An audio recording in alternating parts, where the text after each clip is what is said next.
Live from Lewiston High School. You can find the video feed on the MBR YouTube page. MBR.org has the link to the video as well. Lewiston at 1-3 on the year, hosting Sanford. Sanford is 3-1 on the season, but the news we just learned a few moments ago: Xavier Levine out with an injury. He should be back relatively soon, but he will not be playing tonight, we've been told. So it's in the hands of Jake Beninati, sophomore, 6-foot quarterback for the Spartans. Number 5 in white will be in the shotgun back behind the center this evening. And Kyler, backup quarterback, we know how good Levine is. We know he's got some great weapons around him as well, but how does that change things from a Lewiston perspective, knowing you're not having to deal with Levine tonight? Yeah, it really shuts down that quarterback run. I mean, I haven't really seen Jake play, so I'm not really sure what his, strengths or weaknesses are, but, I'm excited to see what happens. Certainly, it should be very fun this evening. Lewiston and Sanford. Lewiston coming off a tough loss last week against a really good Class B team in Coney. But, meanwhile, Sanford had a fight to beat Biddeford by 8 points last week. So, Lewiston was down 23-0, but they showed resilience. They came back. But for them, the problem has been turnovers, it seems like, this season. And that's something they're going to have to limit this evening. We will take a break. Back in a little bit with more pregame. Again, we're counting down to a 7 o'clock kick. Lewiston and Sanford live from the Spectrum Healthcare Partners broadcast booth. Back in a couple minutes here on Maine's Big C video feed, MBR.org, and on YouTube. Got it.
What? Yeah. Can you hear me? You just type to come bring us back, whatever, and keep me up. Keep Aaron on cue. You can only type. You can only talk. 25 seconds. All right, we're fine.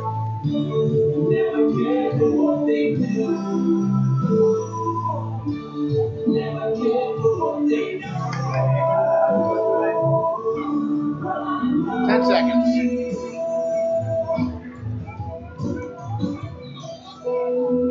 Oh.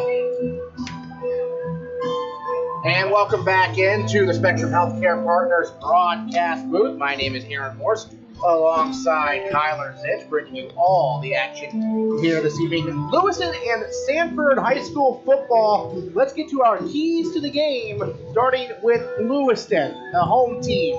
For Lewiston, it's quite simple. Don't turn the ball over. They've had issues with turnovers. They turned it over their first 3 possessions against Coney in that loss. They fell behind big in that game before rallying before halftime, and Coney pulled away a bit in the second half. So don't turn the ball over. It gets you in an early hole. Yep. Find your playmakers. They had a huge play. Danny May had a catch and run for over 60 yards and a touchdown. He's a junior. He's listed as a running back. He can also catch the ball out of the backfield, so they can find the playmakers like Danny May, like Dion Hunt, like Jake Karen. That'll be very helpful, certainly, for Lewiston. And because there's no Levine, I mean, you always want to get pressure on the quarterback, but when it's an inexperienced guy like Ben Nadi, you really want to get pressure, right? Right. Certainly. So get pressure on the quarterback. Those are the keys to the game for Lewiston. Now the keys to the game for Sanford. Keep it simple. Again, they have a backup quarterback playing, but they know they have a ton of talent around them. All right. So just don't try to do too much with the backup QB. And then, after that, when in doubt, find Bickford. Bickford is Leighton Bickford. He's already committed to the University of Maine to play basketball, and he's just got such great height. 6'5", 215-pound tight end. Just throw it up. Yeah, exactly. And we've seen them do that. That's a legitimate play. Yep. Is to just toss the ball up in the air and Leighton Bickford can come down with it. And then be aggressive on defense. And that is defense, it's a good Sanford defense, and they know Lewiston is turning the ball over, so, be aggressive on defense, force those turnovers, make it a short field. Yep. So those are our keys to the game. I like it. And Sanford. So you went to Lewiston for a couple of years. What's it like seeing this brand new facility? This is the second year they play in the stadium. Yeah, just rub it in a little bit more, huh? No, it's beautiful. First time being here, and it's awesome. Yeah, it is certainly a terrific facility. It's turf, Big L, and the Blue Devil there at midfield. And Lewiston, off to that 1-3 start, they did beat Bangor, and they're looking to pull off an upset here. And of course, they have a chance with the backup in it. You never know; it could be possible this evening. You look at the standings in Class A this year. Thornton Academy is 4-0. Bonnie Eagle also 4-0. 4-0. I called their game against Oxford Hills last week, which was very tight. Sanford 3-1. We saw them beat Oxford Hills. Scarborough 3-1. Demolished. Eagle. Yeah. Yes, we saw Sanford handle EL quite easily. Yes. Oxford Hills is 2-2, and then Lewiston. This is the first game we've called with Lewiston. It should be interesting to see what they have to offer at 1-3. They beat Bangor, who's also 1-3, and then Everett Little struggling at 0-4. On the season. Again, it's a new format this year in Class A. There's no north, there's no south. It's just 8 teams going toe-to-toe. And really, we haven't seen Lewis. I was impressed with Oxford Hills. I've been very impressed with Sanford, Bonnie Eagle, of course, and we know all about Thornton Scarborough. Yep. I saw final scores for all of Lewiston's games, and they can put up points. Right, exactly. So, Sanford's not going to be able to push these guys around too much, Yeah, Lewiston's got some explosive players. They've got to limit the turnovers that we talked about during our games. Right. So, still about 15 minutes until kickoff. We'll take another break. Back in a bit here on the pregame here on Maine's Big Z with your video feed at MBR.org on YouTube here today.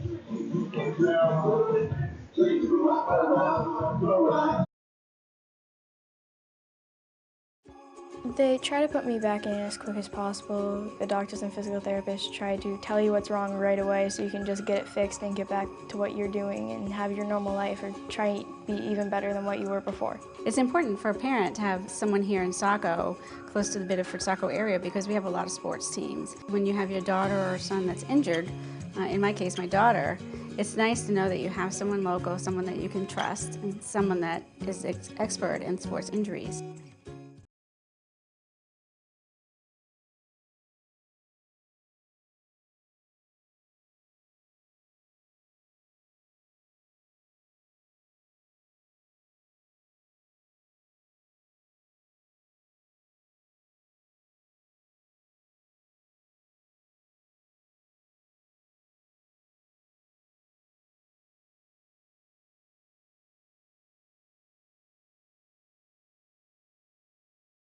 When you get hurt, we know you want to get right back into the game or back to the activity you love. With Ortho Access, Maine's only orthopedic walk-in clinic, you don't need an appointment. Plus, you'll save money compared to an emergency room visit. With locations in southern and central Maine, access to an orthopedic specialist is even easier. The orthopedic team at Spectrum Healthcare Partners. We're here to keep you out there.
Your local school or group looking to raise money? Our goal here at Maine Athletic Fundraising is to raise your program or group the most amount of money possible in the shortest amount of time, hassle-free.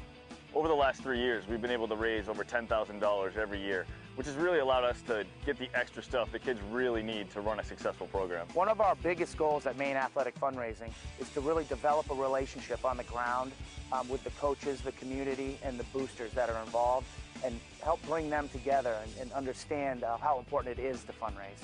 Junior Trojan Football and Cheering would like to thank Maine Athletic Fundraising for allowing us to build this beautiful facility. We raised $18,000 in our first year with Maine Athletic Fundraising, $28,000 last year, and we hope to top that again this year.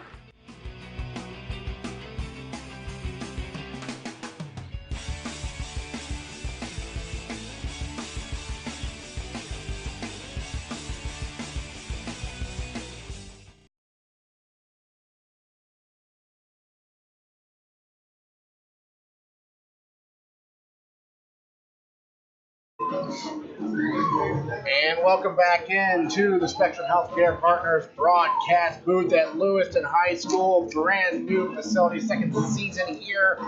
And the Blue Devils at 1-3 taking on the Sanford Spartans. My name is Aaron Morse, alongside former Everett and Lewiston safety Kyler Zedge with us here on the broadcast.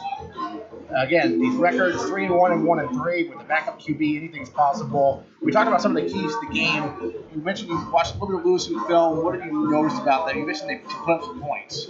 No, I didn't see any film. Okay. Yeah, no, I saw final scores. Yeah. I thought you just got their film today. Oh yeah, no, I saw a little bit of the Lewiston Bangor. Okay. I just saw the first drive. I didn't really see too much. Yeah, Okay. yeah. So in Lewiston Bangor, they beat Bangor. Obviously, that was their win this year. Yeah.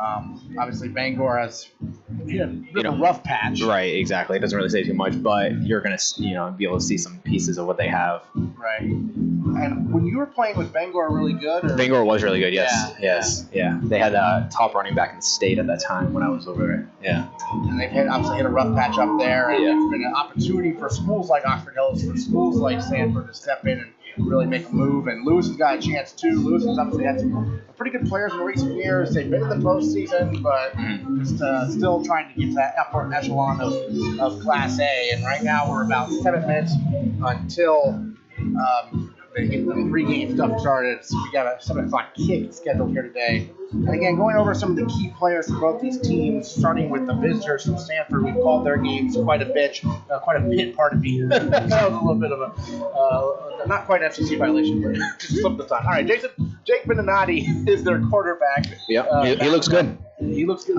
Yeah, he has that deep ball.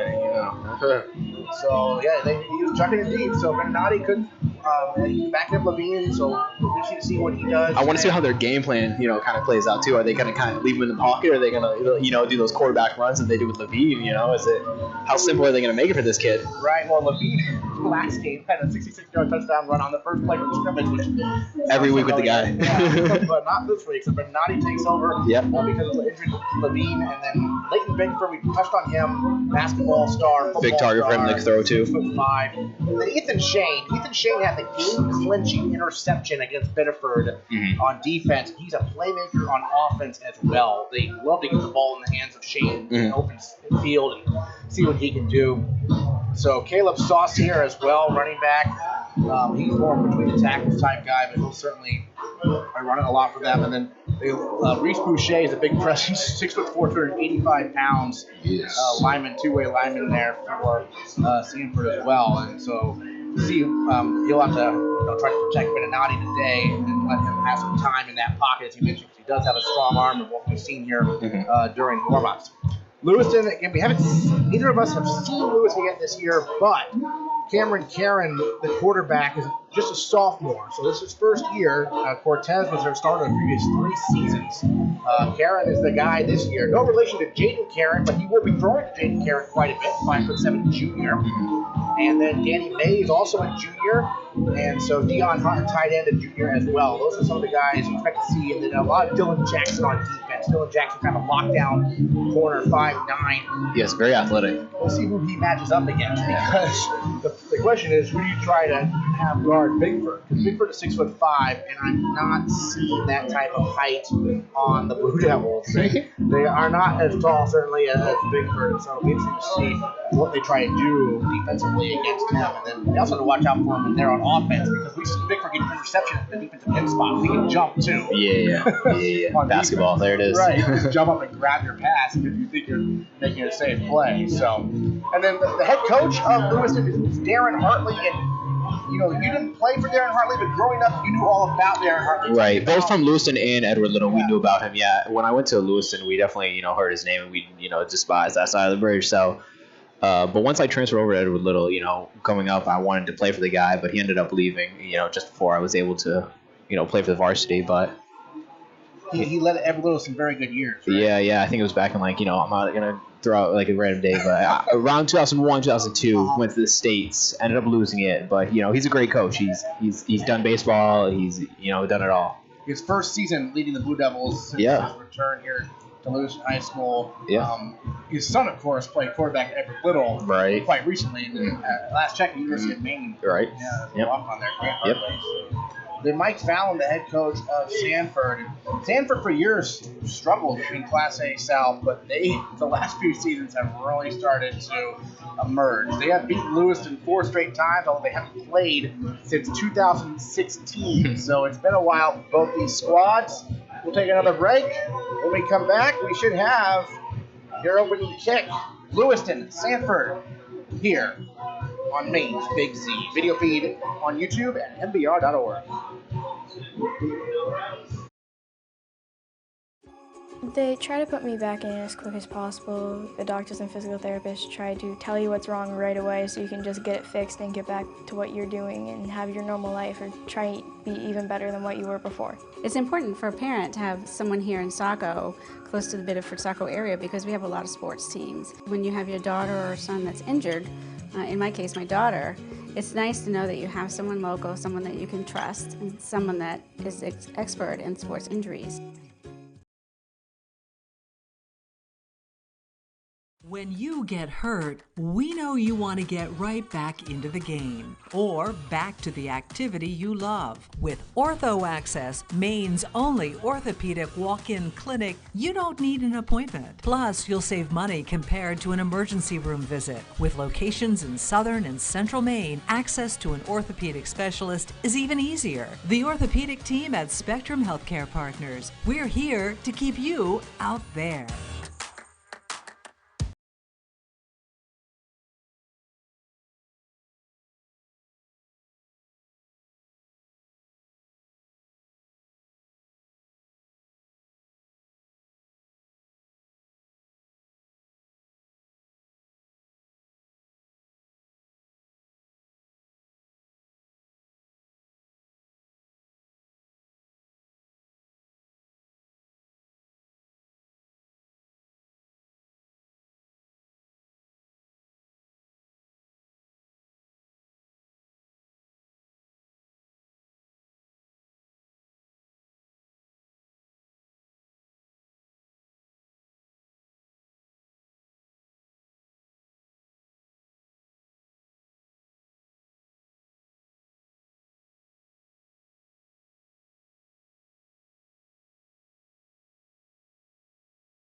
And welcome back into the Spectrum Healthcare Partners broadcast booth. They're introducing both teams right now. Sanford got introduced as a team.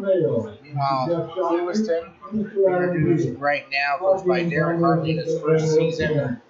And we all know what his reputation is. Obviously, he also coaches their baseball team, so he's a grinder. He's a great line coach as well, position-wise.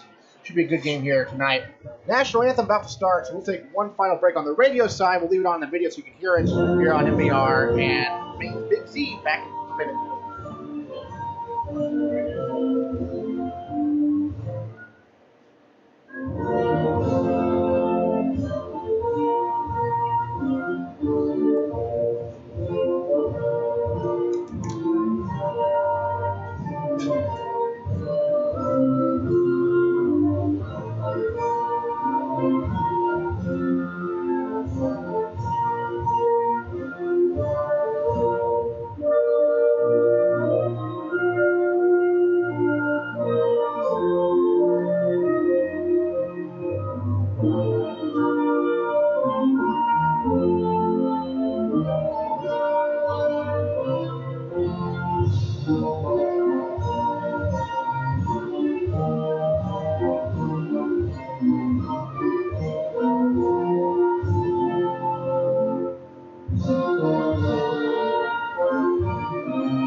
Star-Spangled Banner on this Friday night at Lewiston High School.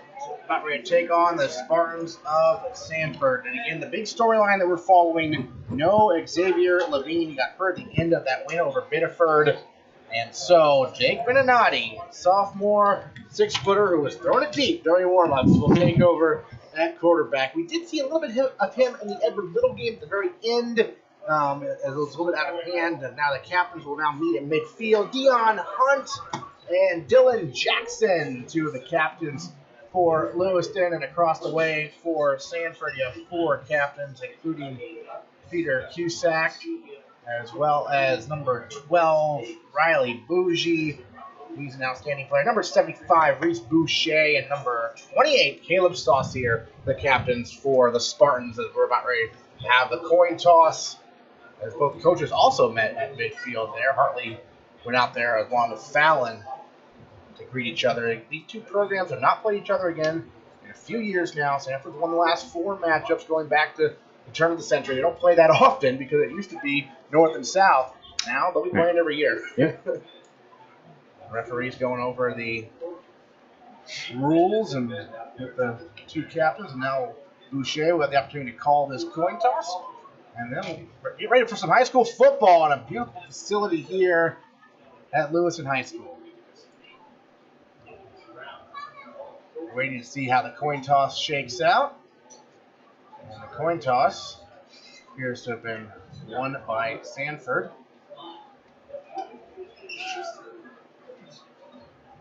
Sanford wins the toss, and they defer. So Lewiston will get the ball to start this one. And they'll be going right to left after the kick. The Blue Devils will get the ball. They're going to get fired up here down by midfield, their logo. Donovan Jackson leaping high in the air. He's high there on the inside of the 16 in blue. This is what it's all about right here. Lewiston senses an opportunity if they know the QB is out. I don't even know. I think they saw, and yeah, the energy's definitely shifted. It was funny, the Sanford coaches came in here and were like, yeah. So what's Levine's status? And they were looking around like, oh, they're the Lewiston people. But by now, yeah, everyone knows, as you mentioned most likely, that there will be no Levine. And he is very talented, but so are many of his teammates we've talked about before. So we're just going to see how Sanford adjusts their game plan. It's also, they probably went through the whole week, maybe not quite knowing it. Never quite know until the end, but I'm sure, nonetheless, Beninati got plenty of reps. So back deep, Donovan Jackson on the far side. Jaden Karen there in the middle. And then Ben Pelletier, number 27. Ben Pelletier. There you have it. But Karen is the farthest back here. Yep. About ready to get this one started. Should be a good one. Sanford Lewiston 3-1 versus 1-3. Parker Pease handles the kicking duties, junior. Also a tight end and a linebacker for the Spartans. All right. Pease make sure his teammates are ready. He'll approach the ball. The kickoff, the game has begun. Yep, we're underway. Short kick line, dry field on the near side, as you mentioned there. Pelletier. Pelletier cuts back to the middle and across the 30 to the 33. Nice solid return there. Yep. First and 10 Blue Devils. Brought here by Zachary Pittman. Zachary Pittman, a senior, credited with that tackle there for Sanford on special teams. So Cameron Karen, the sophomore quarterback, and that Lewiston offense, they can make some plays, but they can also turn it over. So we'll see what happens here this evening. He's got Dylan Jackson in the backfield with them. And Karen takes the snap. He'll look to run it right away up the middle, and he'll get a few yards before he stood up out across the 35-yard line by Jeremy Oleru, it appears. Here by Jeremy Newby. 11:40 to go. Opening quarter after that short run. 3-yard gain. 2nd and 7 coming up for the Blue Devils out across the 35-yard line. Mentioned Karen will run the ball. And he's got Jackson in the backfield with him. This time he goes under center I formation. The fullback is someone who we told was not going to play today, but he's in the lineup, and that is Noor Shaddad. Oh. Karen takes a snap. A little bit of misdirection or confusion, and he's wrapped up by Bickford and spun down. Yeah, he was looking for that pitch. 40-yard line. Yeah, he was looking for that pitch to the right side. Nothing was there. Wasn't there. Yeah. So Karen had to improvise, a little bit of miscommunication. He actually still maybe gained a couple of yards there to the 39. Yep. So they'll have a 3rd and 4 with 10:51 to go. Opening quarter. Lewiston Sanford, no score, just underway here. It's Dylan Jackson in the backfield to the left of Karen in the gun. He's got a couple wide receivers. Sanford's looking for that run. Takes a snap. He'll hand it to Jackson. Running off right tackle. Jackson then cuts back, spins out of a tackle, and fights for extra yards. And I believe he'll have a first down at the 44-yard line. Yeah, he does good. easily. Wow, good execution. Yeah, you mentioned Sanford was looking for a run. Yeah, they were stepping up. But it was good blocking out Yeah, front. it makes it a lot easier, too, for those guys when they get a little closer. So. And then Dylan Jackson was able to spin out of some trouble and get a first down to the 44-yard line. Yeah. So Lewiston, a good start, converting on 3rd and 4. 4 wide receivers now. Jackson in the backfield to the right of Karen in the gun. Trips to the left. Takes a snap. Back to pass, looking near side. Floats one up. Very good. Got his man at the 50-yard line, the 45. Yes, Out of bounds. yes. At the 40, it's Shaddad. Senior. Go with Shaddad. He's got a first down into Sanford territory to the 39. Yeah, Sanford was just playing zone. All you got to do is find it in the middle of the 2 players. Nice pass that time. Got him in stride. And Shaddad did the rest. So Jackson in the backfield with Karen. In the gun at Sanford 39. Takes a snap. Running behind Jackson. Bounces to the outside, near side. And Karen dives down towards the 30-yard line. Just shy of a first down. About an 8-yard run that time. Good blocking by Dylan Jackson, the running back. And then Karen did the rest, running to the near side. They're right at the 30, so they give him a 9-yard gain. 2nd and 1 at the Sanford 30-yard line. 9:16 to go, opening quarter. Lewiston moving the ball.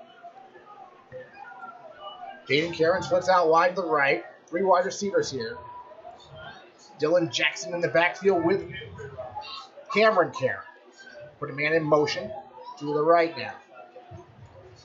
Karen takes a snap, back to pass, settles in the pocket, throws near side. He's going for it all. Near side, touchdown, Blue Devils. He got Evan Williams in stride for 6.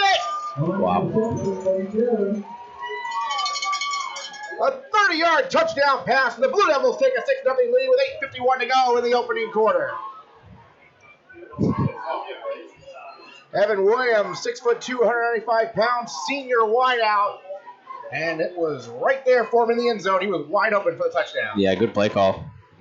Lewiston, that's what you want to be doing right now. Get Stanford on their toes. No doubt about it. Josh Randall on for the extra point for Lewiston.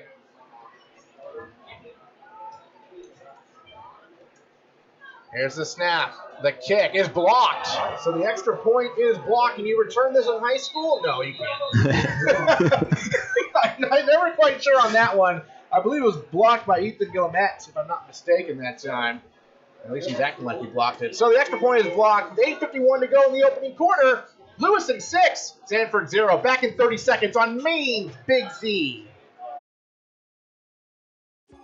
They try to put me back in as quick as possible. The doctors and physical therapists try to tell you what's wrong right away so you can just get it fixed and get back to what you're doing and have your normal life or try to be even better than what you were before. It's important for a parent to have someone here in Saco, close to the Biddeford-Saco area, because we have a lot of sports teams. When you have your daughter or son that's injured, in my case, my daughter, it's nice to know that you have someone local, someone that you can trust, and someone that is expert in sports injuries. Again, we are in the Spectrum Healthcare Partners broadcast booth, bringing you Lewiston and Sanford High School football on Maine's Big Z 105.5, and your video feed at MBR.org and on our YouTube page. Just search MBR Sport on YouTube. You can find the live video feed of this game. Thanks to Conrad running the camera here. Thanks to Alex back in our Maine's Big Z studios. My name's Aaron Morse. Kyler Zitch with me here on the broadcast. It's Lewiston 6. Stanford nothing. 30-yard touchdown pass to Evan Williams from Cameron Karen. And now here's the kickoff. It's a line drive kick on the far side. And on the move, on the return, and spun down hard that time. Dante Sawyer on the return out across the 30 to 31-yard line. Evan Williams sounds like the stop there. Cameron Karen found Evan Williams for that touchdown. They went for it all. It was a good, clean pocket. And they got him for 6. So now, Jake Beninati, number 5 in white, the backup quarterback, trots out there to lead the Spartan offense. The tailback is Saucier on 1st and 10 from their own 32-yard line. To the right is Olenu. In that backfield, they also have Bougie back there. Here's the pitch to Saucier. Now a little trickeration. There's a flag in the play. Saucier looking to throw it deep. It's going to be caught. A leaping grab at the 30-yard line that time by Ethan Shane and a first down on a trick play. But it's a holding call on the Spartans. It's coming back. You admired that trick play, though. I can tell. That was fun to watch. Yeah, good execution, man. It will be erased by a hold. The flag came very early. But what a throw, first of all, by Saucier. Yeah. And then Ethan Shane reeled it in. That takes a lot of pressure off your quarterback, I'll tell you that. He doesn't have to throw it. Right. But there was a hold, and so the big play to Ethan Shane is erased. 8:35 to go, opening quarter. It's 6-0 in favor of Lewiston, and Sanford now going to be backed up all the way back near their own 20-yard line. It's like about the 22. It's from the spot, so that was a 10-yard penalty. So it's going to be 1st and 20. Trips to the right. They'll run it up the gut. Saucier spinning out of one tackle and then spun down shy of the 30-yard line. The senior running back. At the 28 was where he's tackled. The original line of scrimmage was a 32, so it'll be 2nd and 14 after a 6-yard run. 8:15 to go, opening quarter. Lewiston up early, 6-0 on a 30-yard touchdown strike from Cameron Karen to Evan Williams. Clock moving, 2nd and long. Saucier to the right of Beninati, who has not thrown the ball yet. They'll run it on a sweep and then punt down and nowhere to go that time for Ethan Shane. Right there, Dion Hunt was part of the crew that stacked him up there. 3rd and long for Sanford. 7:38 to go. Opening quarter. Lewiston in the early 6-0 lead. Sanford's looked so good this year, but it's so tough to win when you don't have your best player, your leader, out there on the field. Xavier Levine out for this one. Yeah, but I'm sure he's right in Jake's ear, Yeah. pointing him in the right direction. See it, Benanati, they have not tried to throw it yet on this drive. 3rd and 14, 3 wide receivers in the gun. They'll throw it here. Near side. Oh, no. Almost intercepted by Dylan Jackson, intended for Leighton Bickford. They had a couple guys on Bickford, and the ball was overthrown. Yeah, that's when the experience comes in. You're seeing the zone coming up. They were playing that 2 safety deep. They had the corner playing, the underneath. And inexperienced throw. Shouldn't be thrown out there. And Jackson just dropped it. Yeah. Incomplete. Lucky, 4th down. Jaden Karen is back deep to return this punt. Good start for Lewiston. Leighton Bickford will punt it away. One of our keys to the game was when in doubt, find Bickford. They tried to on that deep ball, which was overthrown. Mm-hmm. Bickford to punt it away for Karen. Look at the high step, but he secures it. Line drive kick, spinning awkwardly to midfield, bounces a Sanford bounce, and it's going to go inside the 30 down to the 27-yard line. Probably a good idea to get out of the way there. Jaden Karen thought about trying to grab that. No, 2 bodies in front of you. Karen is a junior upperclassman for the Blue Devils and let that one roll, even though it was a good bounce. Leighton Bickford, pretty good punt. It wasn't pretty. It bounced around midfield, but then bounced about 22 yards after that. So I'll spot that back at the about the 28-yard line here. Yeah. 1st and 10 for the Blue Devils, who found pay dirt on their opening drive. Karen with Jackson to his right. Takes the snap. Handoff on the counter. Jackson running near side. Nice. Jackson has a hole. Beautiful. Jackson breaking through across the 40 to 41-yard line. A 1st down for Lewiston. He's quick. He is. That was a well-designed play also. Yeah. He started to Karen's right, and they ended off going left on a counter, and he got the 1st down out across the 40. They spotted at the 43. 1st and 10 Blue Devils, already up 6-0. 6:40 to go, opening quarter over Sanford. Again, Lewiston 1-3, Sanford 3-1. Karen in the gun with a couple wide outs here. Jackson to his right. Takes a snap. Option pitch to Jackson. Jackson in some trouble, trying to get out of it. Cutting back, flying around, and somehow gains a yard. He should have lost about 5. Instead, he gained 1 to the 44-yard line. He's shifty.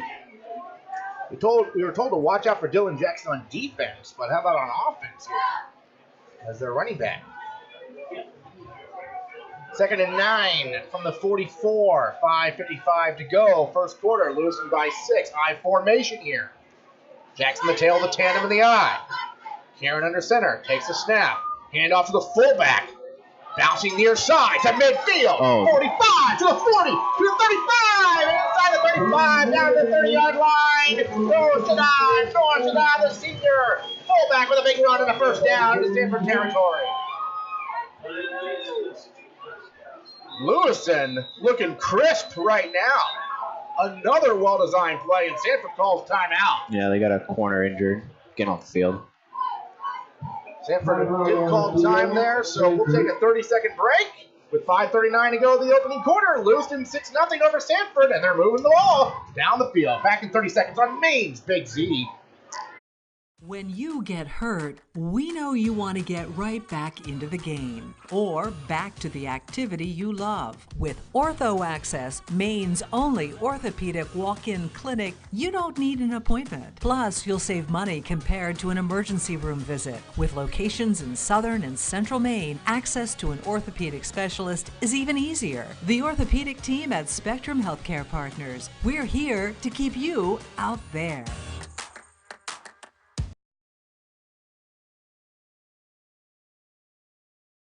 And welcome back into the Spectrum Healthcare Partners broadcast booth. Everett Biddle has some scouts in attendance, we've been informed, so they're trying to see what Lewiston has to offer. Of course, Battle of the Bridge coming up into the year at Walton Field. Back out the timeout, my name's Aaron Morris. Lewiston has the ball, 1st and 10. And it's Karen running up the gut this time. And dragging the big number 75 there, Reese Boucher, 285-pounder for a couple yards. Brings up 2nd down here at the 30-yard line. Kyler Zitch to my left. We've got Conrad here on site. Alex back in the studios at Maine's Big Z. Find the video feed on YouTube, on MBR.org. Search MBR on YouTube. You'll find it, Lewiston and Sanford. Enjoy it on the radio as well. It's second and 8 from 30-yard line for Lewiston. They're up 6-0, moving the ball here in the first quarter. And Karen running far side this time. Karen, there's a flag on the play. And a good open field tackle that time by Ethan Yellowmet. And this one's going to come back anyway because of a hold. 5:16 to go in the opening quarter. Lewiston up 6-0. Second drive of the game for the Blue Devils after their defense stopped Sanford. Technically a block in the back. We'll spot the ball back at the Sanford 44-yard line. So it'll be second and 22 with 5:16 to go in the first quarter. And Lewiston leading 6-0 and looking for more. Karen will have his fullback, Shaddad, in the backfield with him. He's got 3 wide receivers. Takes the snap. Big drop at the screen pass. Nice. Set up beautifully. Shaddad to the 40, 35. Shaddad cuts back towards the 30. Still on his feet. Full score to the 30-yard line. Will bring up third and very manageable for the Blue Devils. Yeah, Sanford was just playing that deep ball and it's nobody in the underneath. Noah Shaddad, a senior fullback. Yep.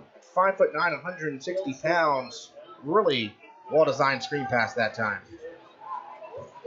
So they're at the 30. They need to get to the 22, it looks like. So about 3rd and 8. High formation here. Karen under the center.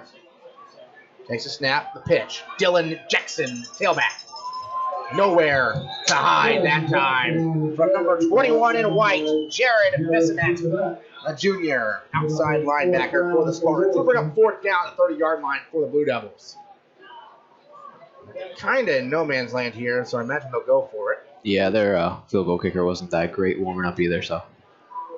They did have the extra point blocked earlier. That too. But they know they have a good deep ball opportunity. Karen at this exact spot, actually. Yeah. 30-yard line, hit Evan Williams for a 30-yard touchdown their opening drive. Yeah, but you don't need to really go You don't deep. need to do it. Yeah, you got 8 yards to play with, nice. Although right now they're running the clock down. I don't know if they want to move back and punt or not. No, they'll just talk it over. They're going to call timeout. With 3:45 to go in the opening quarter, the score, Lewiston 6, Sanford 0. Back in 30 seconds with a 4th down play here on Maine's Big Z. Video feed at MBR.org. When you get hurt, we know you want to get right back into the game or back to the activity you love. With Ortho Access, Maine's only orthopedic walk-in clinic, you don't need an appointment. Plus, you'll save money compared to an emergency room visit. With locations in southern and central Maine, access to an orthopedic specialist is even easier. The orthopedic team at Spectrum Healthcare Partners. We're here to keep you out there.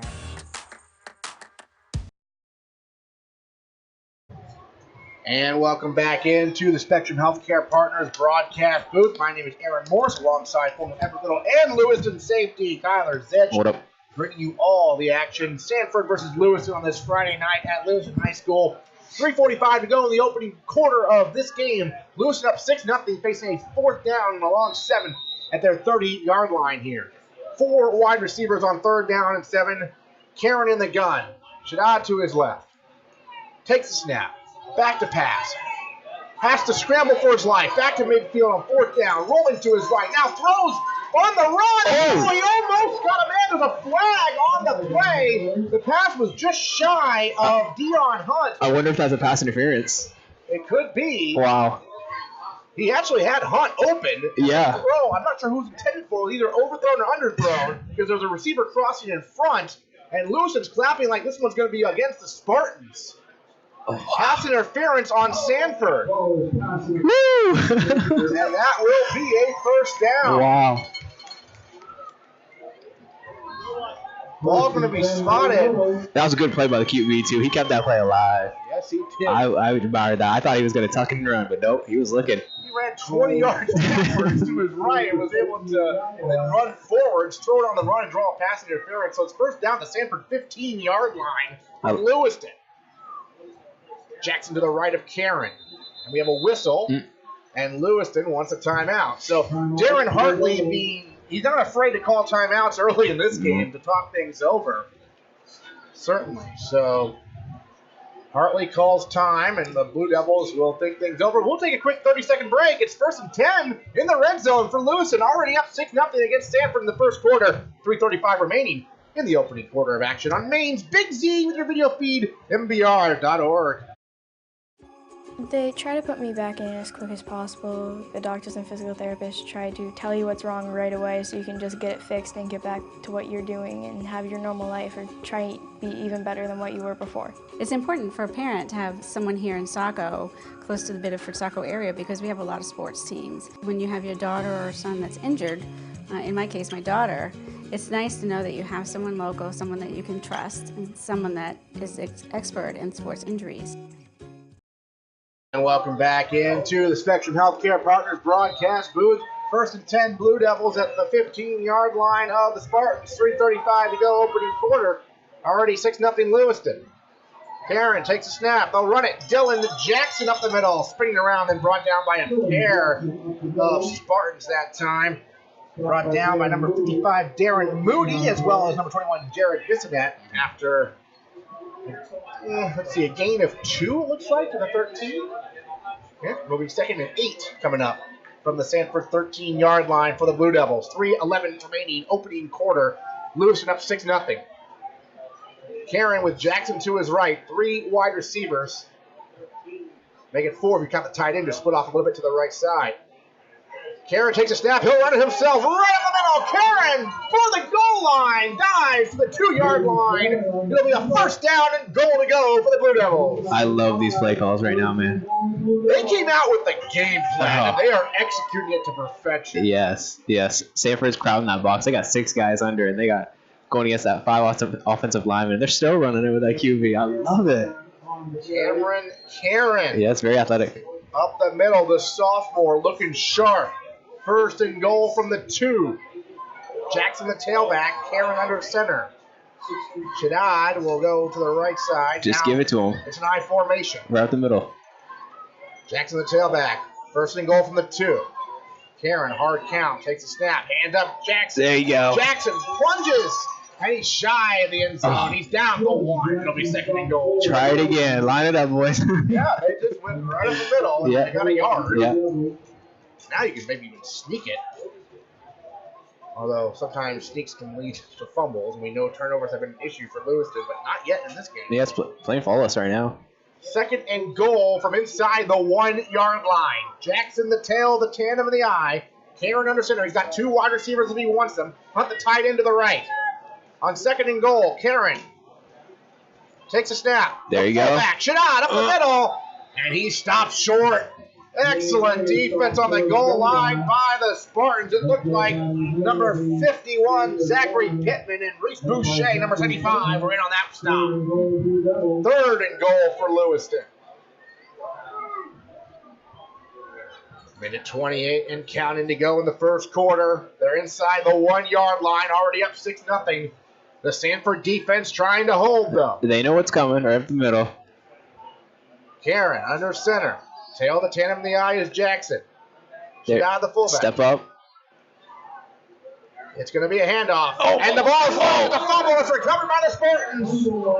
Caleb Saucier recovers the fumble. We said turnovers have been an issue. And it comes to the worst time here inside the 1-yard line. It'll be Sanford football. It was a fumble on the handoff. No one forced that one. Nope. The exchange from Karen to Jackson. Something went wrong. Ball bounced free, and Saucier fell on it. Minute 4 remaining first quarter. Sanford has the ball, though if you're Lewiston, the good news is they are backed up at the 5-yard line. Right. The bad news is they were less than a yard from adding to this lead. So Benanati and the offense will try to have more success than they did the first drive. They were hurt by a holding call Remember, they had that big play that got nullified.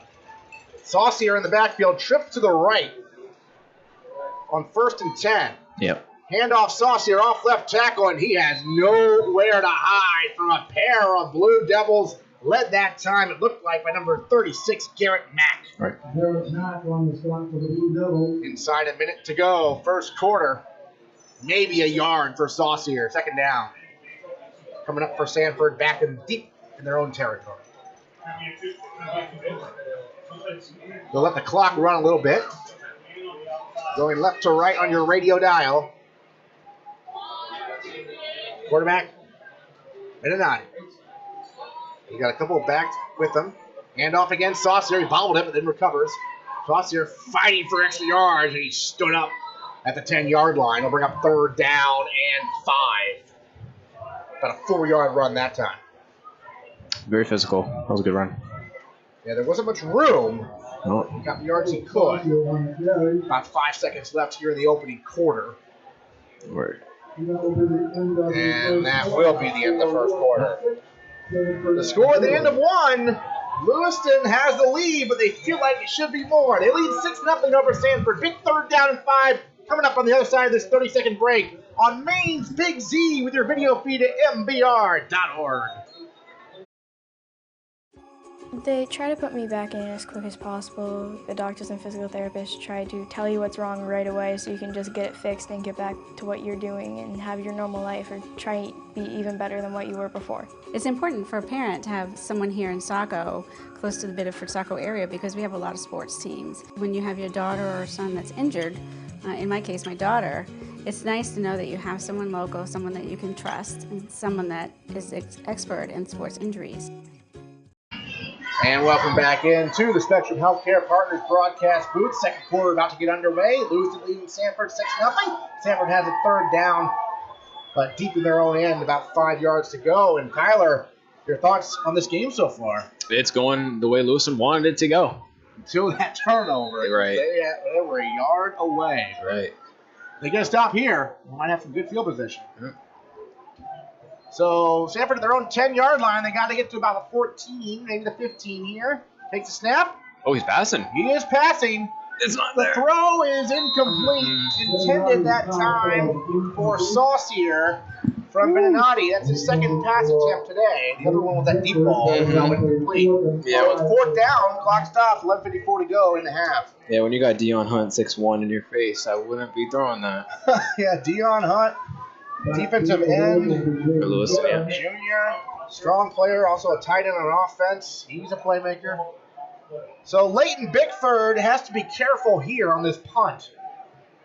They're deep in their own territory. Jaden Karen is standing at the Sanford 45-yard line. 4th down and 5. Bickford standing in his own end zone. And we have a whistle before the snap here. A flag on the play from the secondary. And the officials are talking it over. Looks like they're counting the number of players on the field. Is this 12 men on the field? Yeah, it's 12, yeah. I see 12. If it's 12, that's going to be a 4, 5, 6, 7, possibly 8. a first down here. Or are they good? No, Nope. they're good. They do not have 12 on the field. Everybody's They're blending. picking up the flag. Jesus. They're waving it off. Jeez. Well, sometimes. Somebody snuck off. Yeah, well, perhaps. All right, we're going to play on. 4th down. Bickford to punt. Fields the snap. He'll boot it away. Wobbly kick, bounces at the 40-yard line, back to the 45 to midfield, and Jaden Karen wanted nothing to do with that punt. He just jogged off the field the opposite direction. The ball is down at the Lewiston 46-yard line. That was classic. Yeah.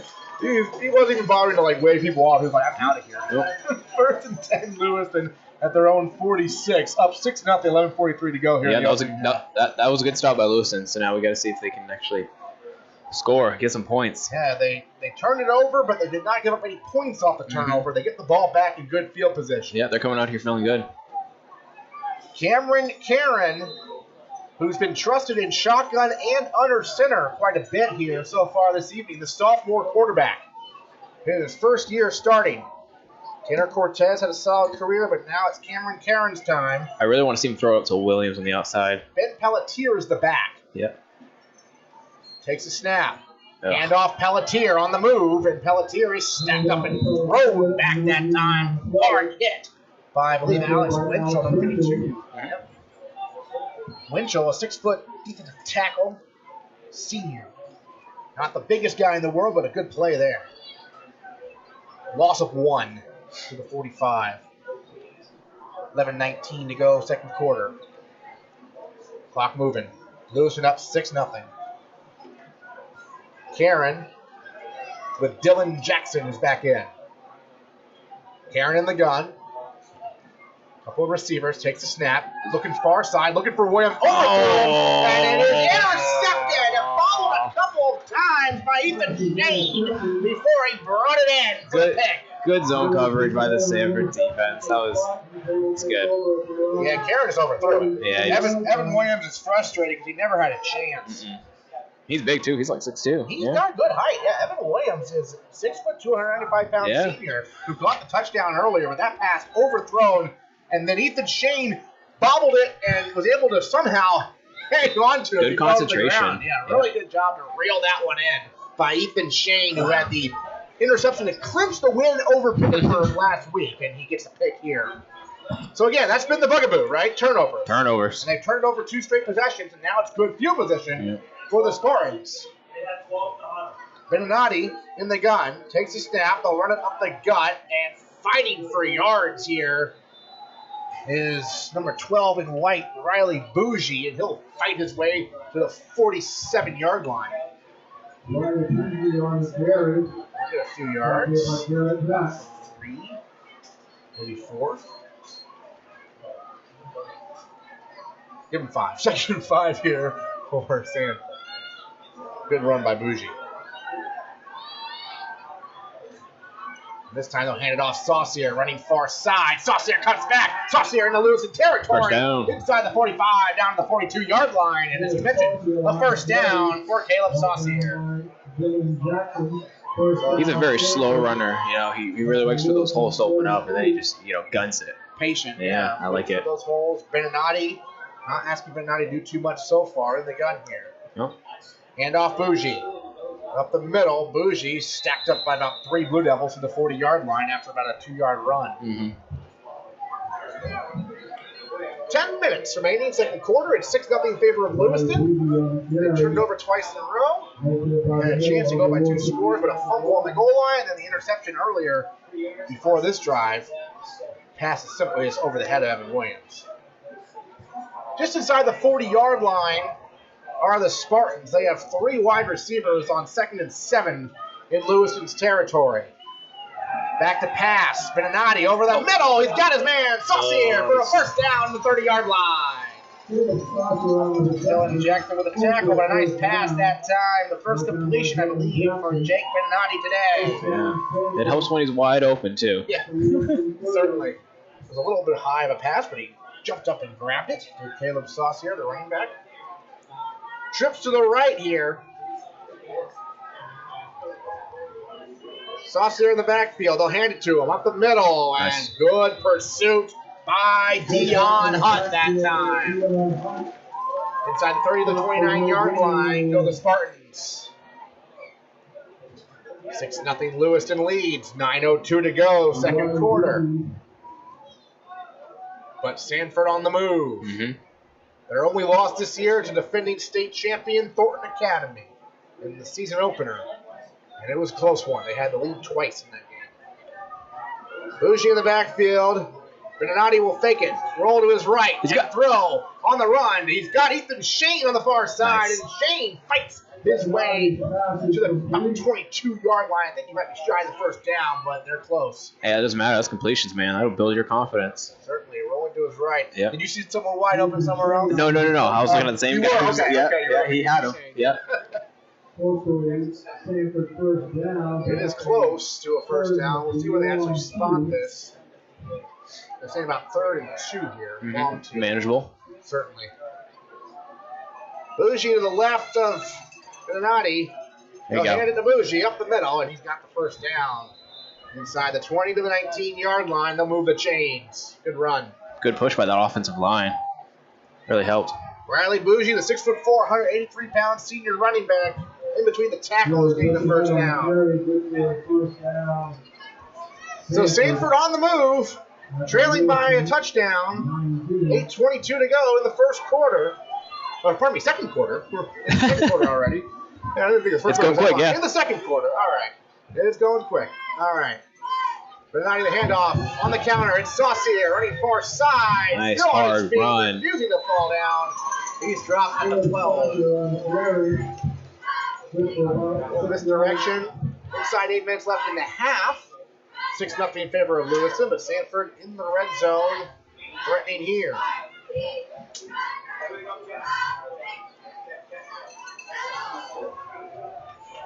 Second down and 4. They gave him 6 yards in that one. They are up to 13. Yeah, right at 13-yard, they need to get to the 9. Trips to the right on the far side here. Saucier on the run, running far side. He's got blockers.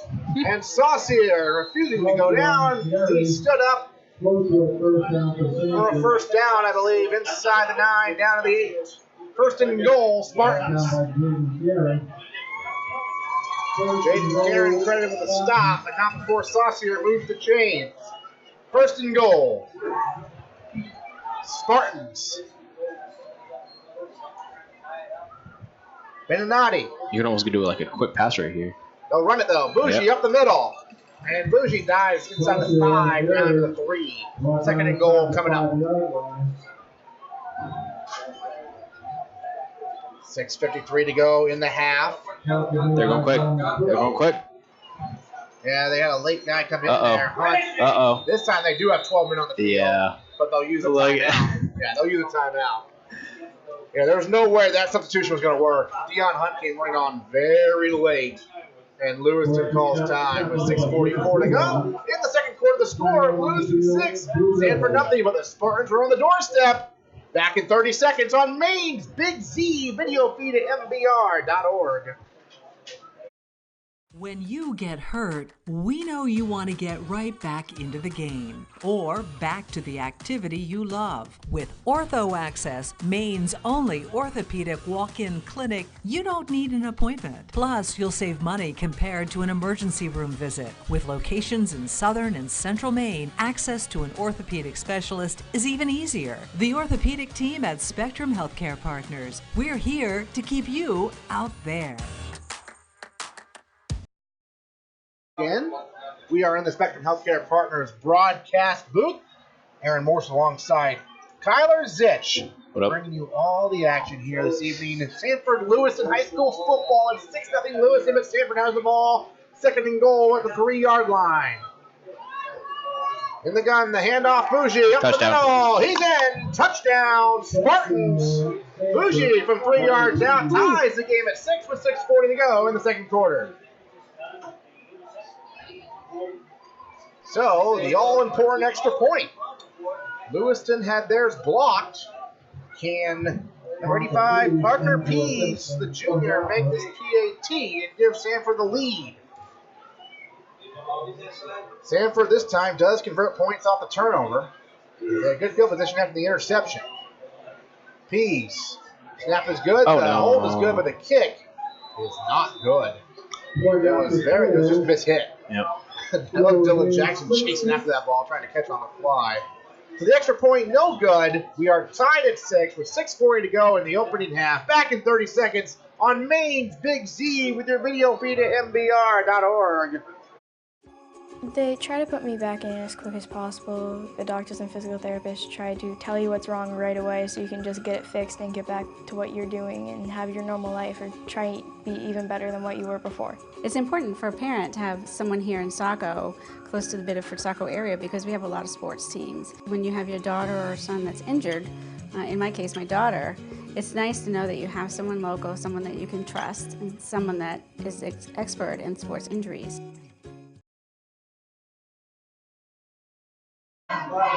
And welcome back in. We are in the Spectrum Healthcare Partners broadcast booth at Lewiston High School. We're tied at 6 between Sanford and Lewiston with 6:40 to go in the second quarter of action. Sanford will kick it away to the Blue Devils. Back deep is Jaden Karen. On the near side with them is Donovan Jackson. And on the far side, Ben Pelletier. Pease a little bit of a shorter kick. As Pease, who missed the extra point, will boot it away. 6:40 to go. We're all tied here in the second quarter. 6-6. Pease delivers the boot. It's going to be to the near side. Oh, no. And they got to pick that up. It's a live ball. And Lewiston ends up falling on it. Donovan Jackson fell on it, but initially, it's like they didn't realize that on a kickoff, that could be recovered. But they did fall on it, so it'll be Lewiston ball, but it was close. 1st and 10 Blue Devils at the 20-yard line. That's a good location by Pease because you can go chase that down. But Lewiston will be able to fall on it, and eventually it was Donovan Jackson, the sophomore. All right, let's see if Karen can bounce back after that interception. Dylan Jackson to his left, trips to the left, in the gun, 1st and 10 from the 20. Karen takes a snap, handoff. Dylan Jackson near side, and there's 3 Spartans there to bring him down. Good pursuit. Boucher was there.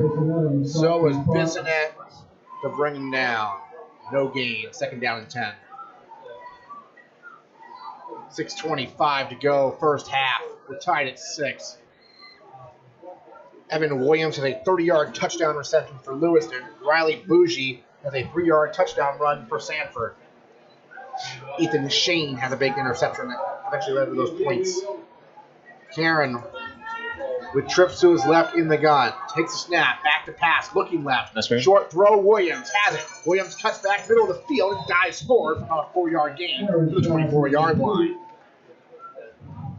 A little safe throw, try to get him back in rhythm. All right. Williams has been a target here early. He had that deep ball touchdown catch earlier.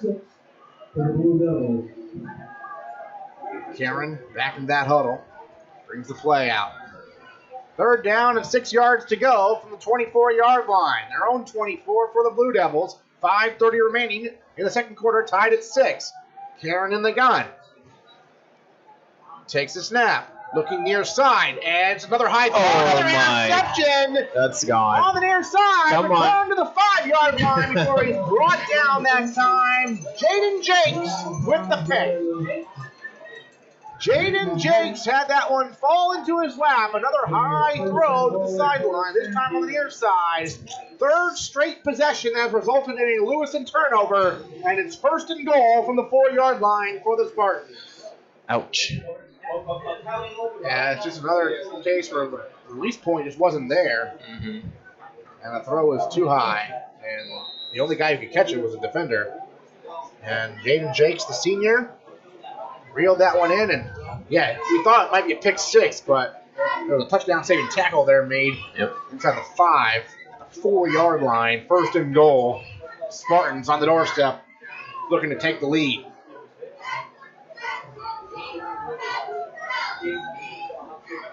The back is Bougie. He has 1 touchdown run already. And this time the Spartans call time. They want to talk things over. We'll take a 30-second break. We're tied at 6, 5:15 left, second quarter, but the Spartans have it 1st and goal to 4. Back in 30 seconds on Maine's Big Z, video feed, MBR.org.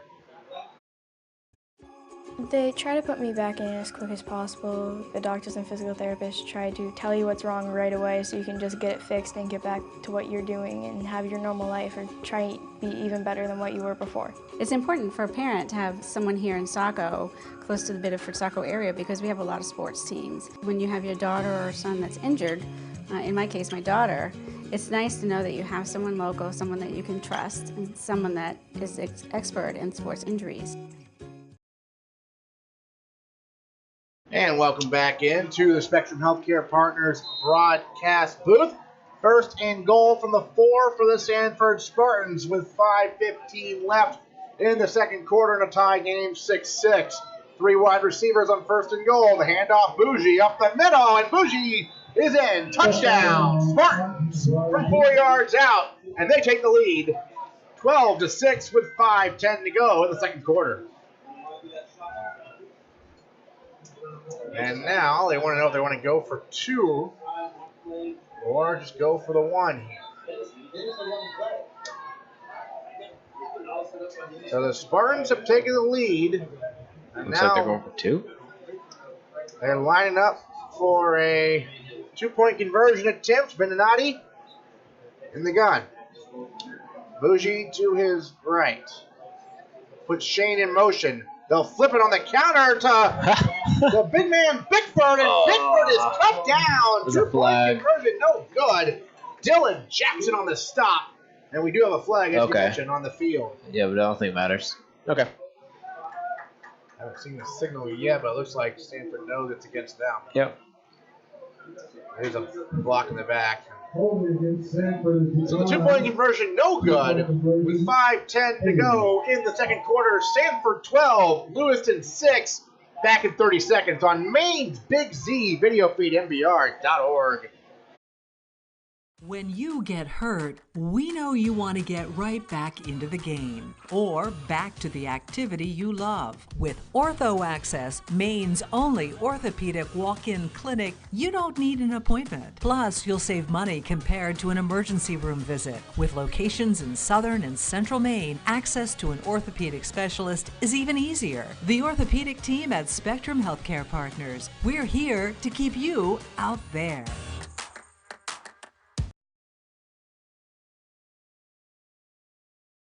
Broadcast booth.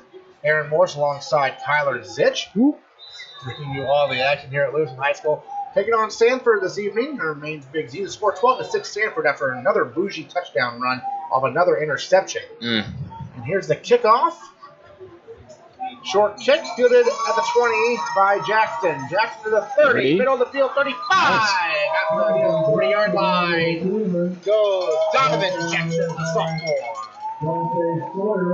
Dante Sawyer credit for the tackle, but not before. Good field position for the Blue Devils at their own 40. So now the question is, can they avoid the turnover bug? All right. They've turned it over 3 straight possessions. The first one, a fumble on the goal line when they had a chance to go up by 2 scores. And then the last 2 have been interceptions that have led to touchdowns. Right. It's 12-6. Karen has shown potential, but the last 2 interceptions have been very unfortunate for the Blue Devils. Option here. And Keeps it. Karen will run it. He faked out 2 defenders, but he did not fake out Reese Boucher, who brings him down after a gain of maybe a yard. Good fake pitch. The problem was there was another defender there who was not fooled by it. 2 were, but the third one was not, and that was Boucher. So they get it to the 40. They were at the 39 originally, so it's 2nd and 9 for the Blue Devils. Shaddad was in last time. Now it's Dylan Jackson. 2 wide receivers in the gun, Karen. Shaddad is in, but split to the near side. The run for Karen, and there is nowhere to run. He escaped 1 defender, and he did not escape Riley Bougie. He escaped Boucher, but Bougie cleaned up. Back to the 34. So a 6-yard loss on that one. I'm interested to see if they call a pass in this one, just because all the mistakes. I mean, you're 3rd and deep.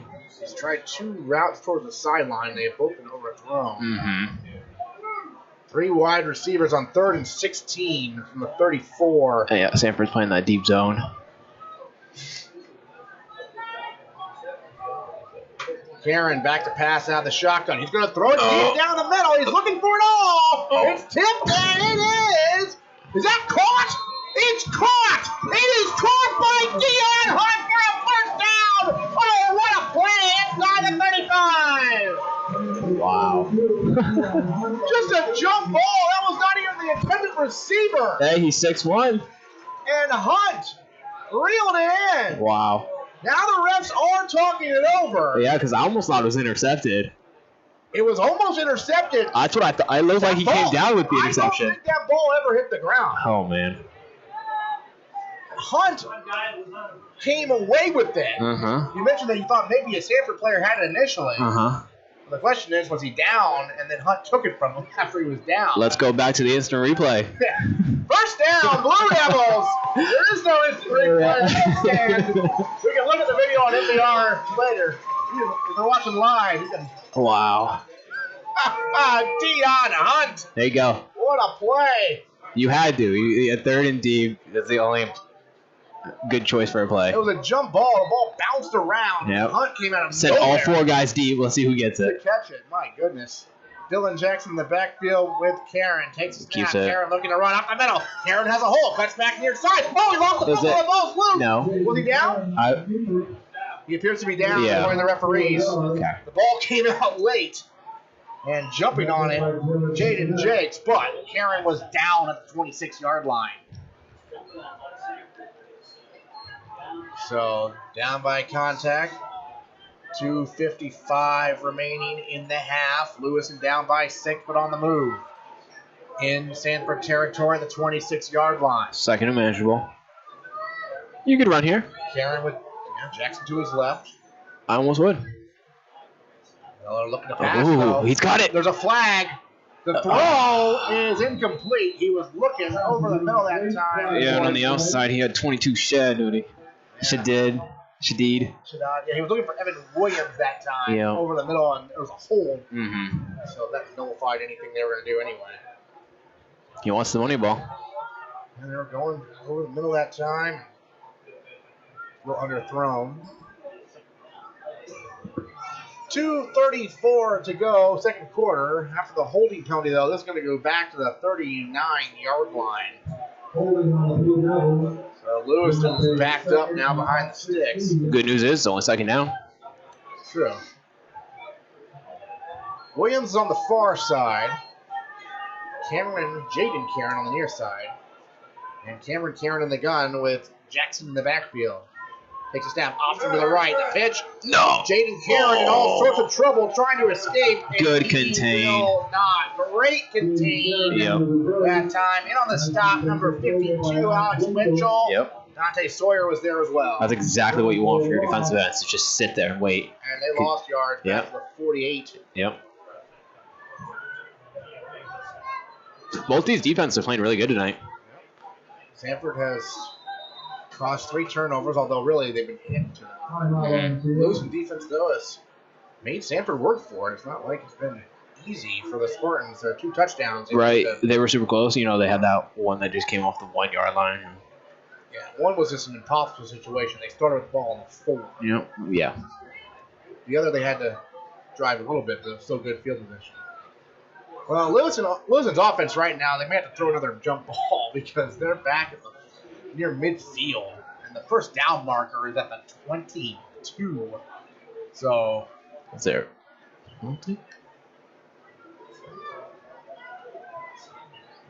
they have 37 yards to go for, I believe, for a first down. Honestly, what a weird play call, though. Yeah. Very bold, you know, reverse, but yeah. Option look. Now they're in I formation on 3rd and forever. I formation, Dylan Jackson, the tailback. Here in the center, but now Sanford calls timeout. Both teams must be out of timeouts by now. With 2:22 to go in the second quarter, the score, Sanford 12, Lewiston 6. Third and a country mile. We come back in 30 seconds on Maine's Big Z. Video feed MBR.org.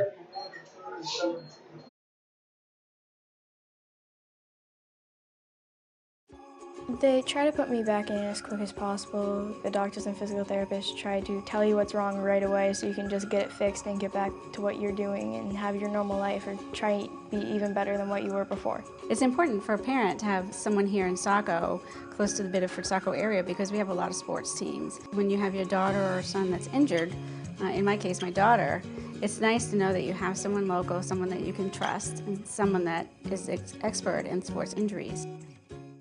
In the Spectrum Healthcare Partners broadcast booth, they are at the Sanford 49 are the Lewiston Blue Devils. The problem is the first down marker is at the 22.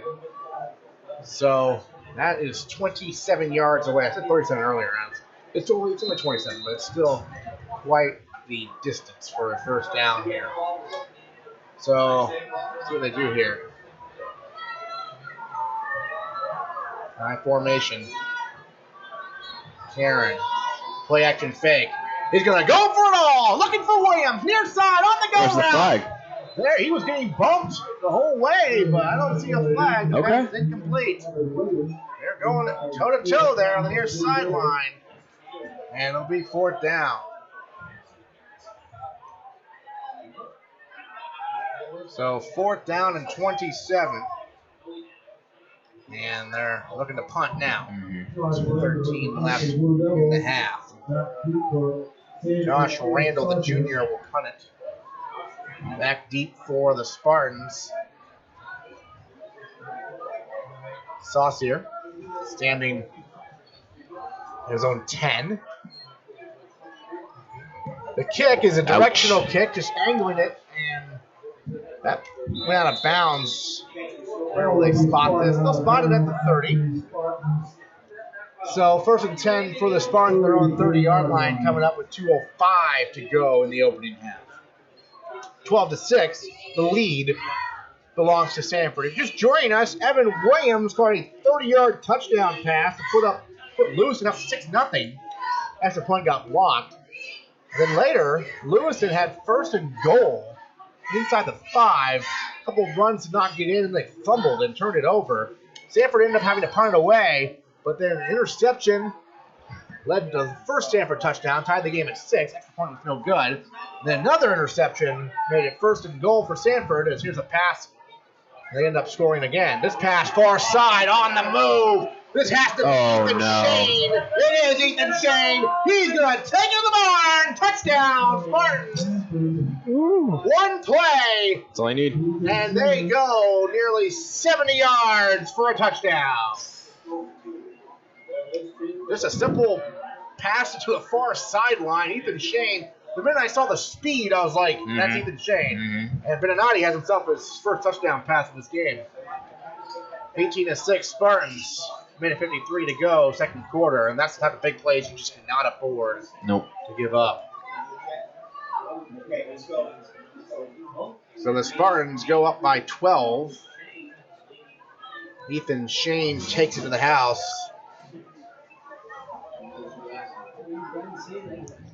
Go for 2.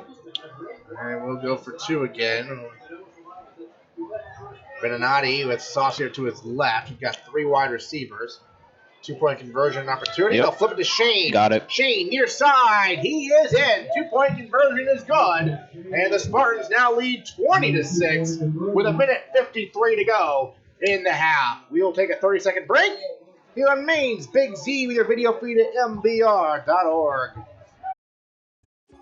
They try to put me back in as quick as possible. The doctors and physical therapists try to tell you what's wrong right away so you can just get it fixed and get back to what you're doing and have your normal life or try to be even better than what you were before. It's important for a parent to have someone here in Saco, close to the Biddeford-Saco area, because we have a lot of sports teams. When you have your daughter or son that's injured, in my case, my daughter, it's nice to know that you have someone local, someone that you can trust, and someone that is expert in sports injuries. And welcome back into the Spectrum Healthcare Partners broadcast booth. My name is Aaron Morse, alongside Kyler Sitch. What up? 1:53 to go, 2nd quarter. Ethan Shane, a catch and run about 70 yards for a touchdown. That's put Sanford up 20-6. They also converted the 2-point conversion, so they're fine. Even 14 points now over Lewiston. Lewiston initially had a 6-0 lead, but Sanford has scored 20 unanswered, and they'll kick it away here with 1:53 to go, 2nd quarter. Just Squibber, yep. Fielded at the 35-yard line and spun around. Still on his feet, going the wrong direction, though, is the return man right now. Keegan Whiting, and Whiting ends up back at the 30. He's brought down. So, Lewiston wanted something there, but no flag. Still plenty of time. Yeah, 1:43. The problem is you just don't want to make another mistake. Right. The turnovers have been devastating. They've turned over 3 times. 2 of those turnovers led to touchdowns. The other was when they were on the doorstep of taking a 2-touchdown lead and just coughed it up. They punted last time, but then one play, Ethan Shane took it to the house. I formation here. Karen Anderson with the tailback. Here's the fullback, Shaddad. And they'll give it to him right up the middle. Nice. Dragging tacklers out across the 35 to 36-yard line. Goes more Shaddad. I almost feel like Lewiston has no more timeouts, but Seems like they got a billion of them. Yeah, it's not listed on the scoreboard. Nope. I think they used all 3. Yeah. I'm pretty sure. Yeah, all in the first quarter. 117 to go in the half. Clock moving here. 2nd and 3 after a 7-yard run. Evan Williams, watch out for him on that far side. Mm-hmm. High formation here. And now they're letting that clock run down. Okay. Karen under center. Watch out for Bickford. He's on the near side standing up. They'll hand it off, though. Shadad up the middle. He's going to be hauled. The midfield. They made the Stanford territory in the 47-yard line. Now you almost want to go a little quicker. Yeah, you would think so. They only have 47 seconds to stop to move the chain. Yeah, it seemed like they were just trying to go through the half with this, but now that you're on the other side of the 50, you might as well. Take some shots. I mean, Karen has a good arm. Good thing he's been overthrowing the balls. He's got the strength, just not the accuracy. As far as he can, yeah.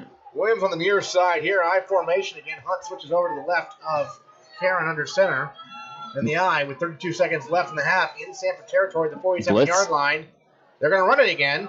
Nice. Left tackle. Shadad, he gets to the edge, and he's tackled. Almost a touchdown-saving tackle on that far side that time. Made by, I believe, Jenks, but another great run by Shadad. You got to work quick. Down. Now, 15 seconds. The clock, they move the chains with 15 seconds to go in the half. Yeah. Are they going to let the Sanford get a substitution in? They're just stopping to move the chains. Okay. And now it'll be 1st and 10 at 35-yard line. They only have 15 seconds here, and they spike it. So 11 seconds. And now they'll have a chance to talk it over. Darren Hartley's frustrated about something down there on the field.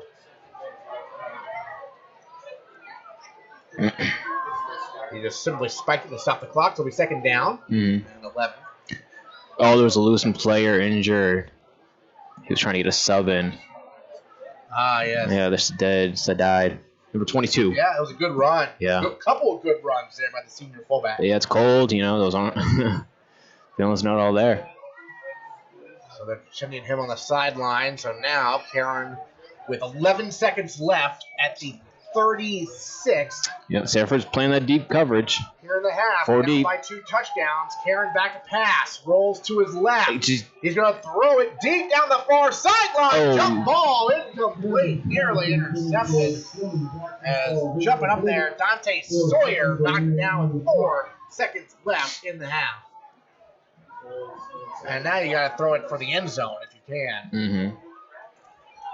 They're looking for Dylan Jackson.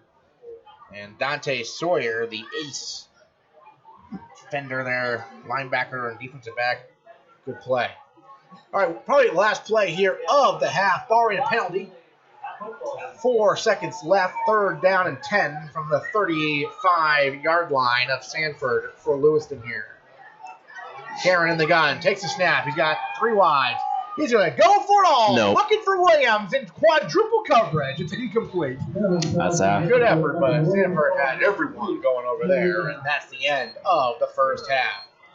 Well, Kyler, it started. Lewiston played almost flawlessly for the first 2-3 drives. Yep. And that fumble, you really got to stop on the other end. Mm-hmm. And the 2 interceptions, that really hurt. All right, it's that bug, man. Really changes the momentum of the game. So turnovers hurt Lewiston in the first half. Yep. They were playing really well till the fumble and the 2 picks. They trailed by 2 touchdowns, 20-6. We'll take about a 5-6 minute break here for halftime. Come back in a little bit. This is the game of the week here at Lewiston versus Sanford. Live from the Spectrum Healthcare Partners broadcast booth on Maine's Big Z with their video feed at MBR.org. Your local school or group looking to raise money? Our goal here at Maine Athletic Fundraising is to raise your program or group the most amount of money possible in the shortest amount of time, hassle-free. Over the last 3 years, we've been able to raise over $10,000 every year, which has really allowed us to get the extra stuff the kids really need to run a successful program. One of our biggest goals at Maine Athletic Fundraising is to really develop a relationship on the ground with the coaches, the community, and the boosters that are involved, and help bring them together and understand how important it is to fundraise. Junior Trojan Football and Cheering would like to thank Maine Athletic Fundraising for allowing us to build this beautiful facility. We raised $18,000 in our first year with Maine Athletic Fundraising, $28,000 last year, and we hope to top that again this year.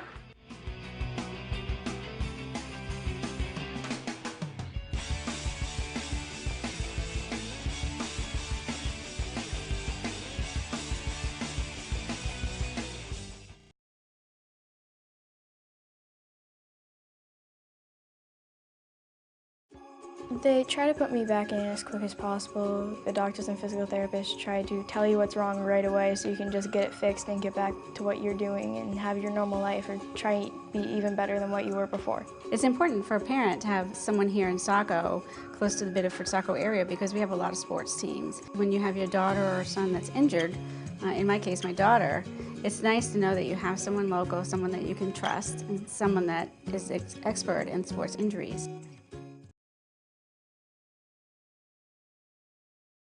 When you get hurt, we know you want to get right back into the game or back to the activity you love. With Ortho Access, Maine's only orthopedic walk-in clinic, you don't need an appointment. Plus, you'll save money compared to an emergency room visit. With locations in southern and central Maine, access to an orthopedic specialist is even easier. The orthopedic team at Spectrum Healthcare Partners. We're here to keep you out there.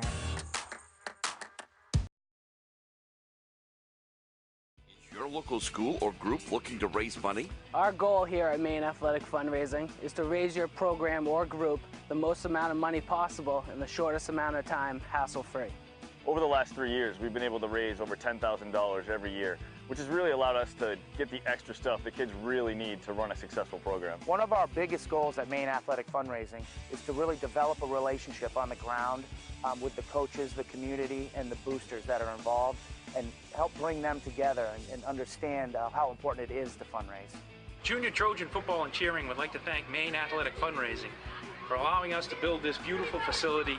We raised $18,000 in our first year with Maine Athletic Fundraising, $28,000 last year, and we hope to top that again this year.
Into the Spectrum Healthcare Partners broadcast booth. Halftime here at Lewiston High School, and it's 20-6, Sanford leading Lewiston. But this game, we were very intrigued beforehand because even though Sanford came in 3-1 and Lewiston 1-3, we found out Xavier Levine would not be playing because of an injury. It's not considered very serious, but he just can't play tonight, so they're hoping to have him back shortly after this week. But you know, Levine is such a great player that Jake Beninati with sophomore, we didn't know what was going to be the case. And then Lewiston got the ball to start this game and marched down the field and scored on a 30-yard touchdown pass from Cameron Karen to Evan Williams before Sanford even saw the field on offense. Mm-hmm. And that took us a little bit by surprise. It was very impressive. Yep. Extra point did get blocked, but it was 6-0 Lewiston. And then their defense stopped the Spartans. There was a holding call that negated a trick play that was really well executed, except for the hold. But they stopped them. And then Lewiston went down the field again and had first and goal. Knocking. Kyler. They were knocking on the door. 2 runs up the middle, couldn't quite get in. And then the third one, a fumble recovered by Sanford. Still, it was 6-0 Lewiston, and Sanford went 3 and out. Yep. Lewiston had good field position, but then the first of 2 interceptions. This one was not returned that far, but it was still pretty good field position around the 42, if I recall. It was a very lucky interception. It wasn't really given to him, but, that corner had that focus, and he pulled it in. Yeah, the pass was overthrown, and then I believe it was Saucier was able to hang on to. No, it was Ethan Shane. Ethan Shane with the corner. He was able to hang on to it for the pick. Right. And then Sanford was able to drive, and Bougie plunged in for the touchdown. Still, extra point was no good, so now tied at 6. Lewiston still in it. Interception again. This one, though, Jaden Jakes returned to inside the 5-yard line. And so, easy short field. Bougie scores again. Right. 2-point conversion was no good, so it was 12-6 at that point in favor of the Spartans. And then late in the first half, Lewiston had to punt, and Sanford got the ball back around the 30. And one simple throw, Ethan Shane along the line of scrimmage. You were just looking to move the chains at that point. Right. Yeah, we're looking for scores. No. Yeah, and Ethan Shane takes all these blocks. 70 yards for a touchdown. 2-point conversion to Shane. A little pitch to Shane was good. All right.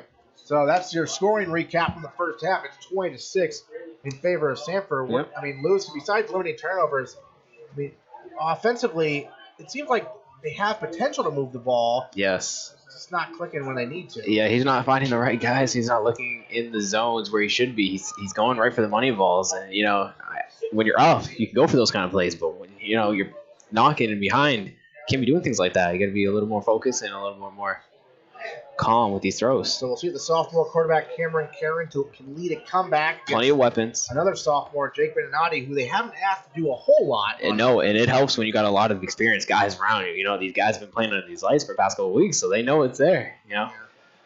Riley Bougie, Caleb Saucier, Ethan Shane, all making plays as expected. Yes. Who's been quiet? Leighton Bickford has been kind of quiet today on both sides of the ball, but I'm sure he'll make it for his phone at some point. The 6'5" basketball commit. He hasn't really, gotten any tackles or anything, hitting the quarterback, but he's definitely right there in the face. He's around. Yes. They know he's there. Yep. And that's a portion of itself. Right. So that's your score at halftime, 20-6 in favor of Sanford. We'll take another break. Back in about 4 to 5 minutes with the opening kick of the third quarter. Sanford up on Lewiston, 20-6 on Maine's Big Z video feed, MBR.org. Clear.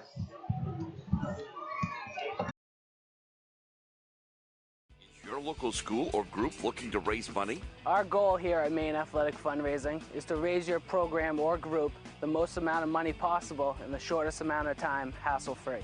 Over the last 3 years, we've been able to raise over $10,000 every year, which has really allowed us to get the extra stuff the kids really need to run a successful program. One of our biggest goals at Maine Athletic Fundraising is to really develop a relationship on the ground with the coaches, the community, and the boosters that are involved, and help bring them together and understand how important it is to fundraise. Junior Trojan Football and Cheering would like to thank Maine Athletic Fundraising for allowing us to build this beautiful facility. We raised $18,000 in our first year with Maine Athletic Fundraising, $28,000 last year, and we hope to top that again this year.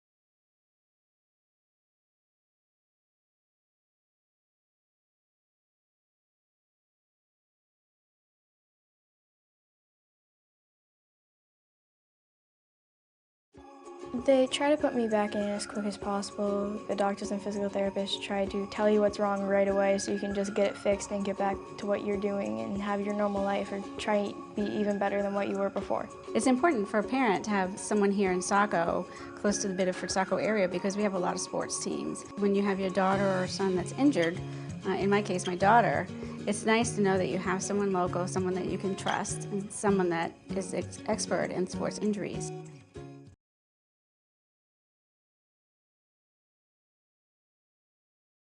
When you get hurt, we know you want to get right back into the game or back to the activity you love. With Ortho Access, Maine's only orthopedic walk-in clinic, you don't need an appointment. Plus, you'll save money compared to an emergency room visit. With locations in southern and central Maine, access to an orthopedic specialist is even easier. The orthopedic team at Spectrum Healthcare Partners. We're here to keep you out there.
When you get hurt, we know you want to get right back into the game or back to the activity you love. With Ortho Access, Maine's only orthopedic walk-in clinic, you don't need an appointment. Plus, you'll save money compared to an emergency room visit. With locations in southern and central Maine, access to an orthopedic specialist is even easier. The orthopedic team at Spectrum Healthcare Partners. We're here to keep you out there.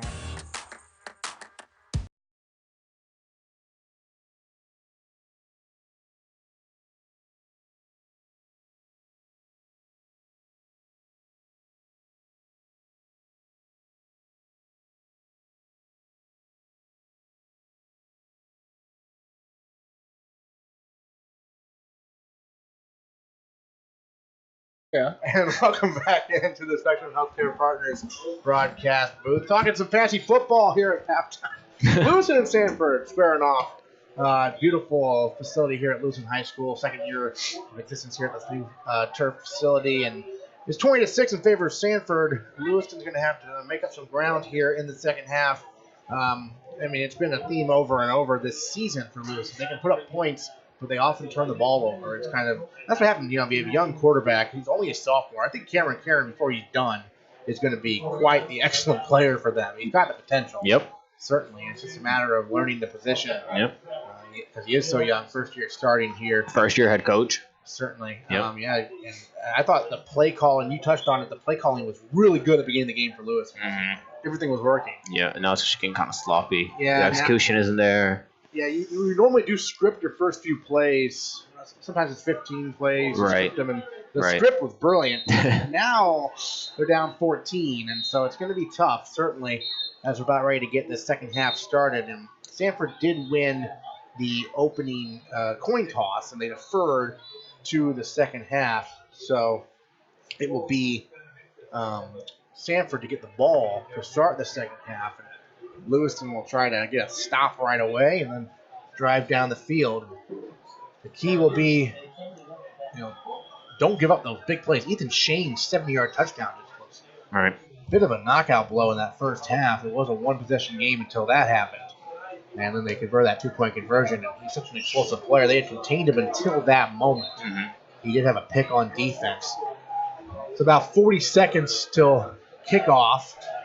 in this third quarter of action on a. You can definitely tell it's fall now. I think summer's officially over. Oh, it's beautiful. Maine, but it's nice. It's yes. very nice out. I prefer a little chill in the air to the heat. So this is preferable, certainly, at least for me. Fans are definitely bundled up out there in the bleachers in front of us. We luckily are in the nice press box here at Lewiston High School. 20-6 the score. 2 touchdown runs for Riley Bougie and a touchdown reception for Ethan Shane of 70 yards in that first half for Sanford. Evan Williams has a 30-yard touchdown reception for Lewiston. Aside from that, he's been pretty quiet. He has, although they've been trying to get it to him. It's just a matter of execution at this point. So I think Sanford gets the ball. Yep, they do. So, Lewiston needs to come out here and just really make a statement.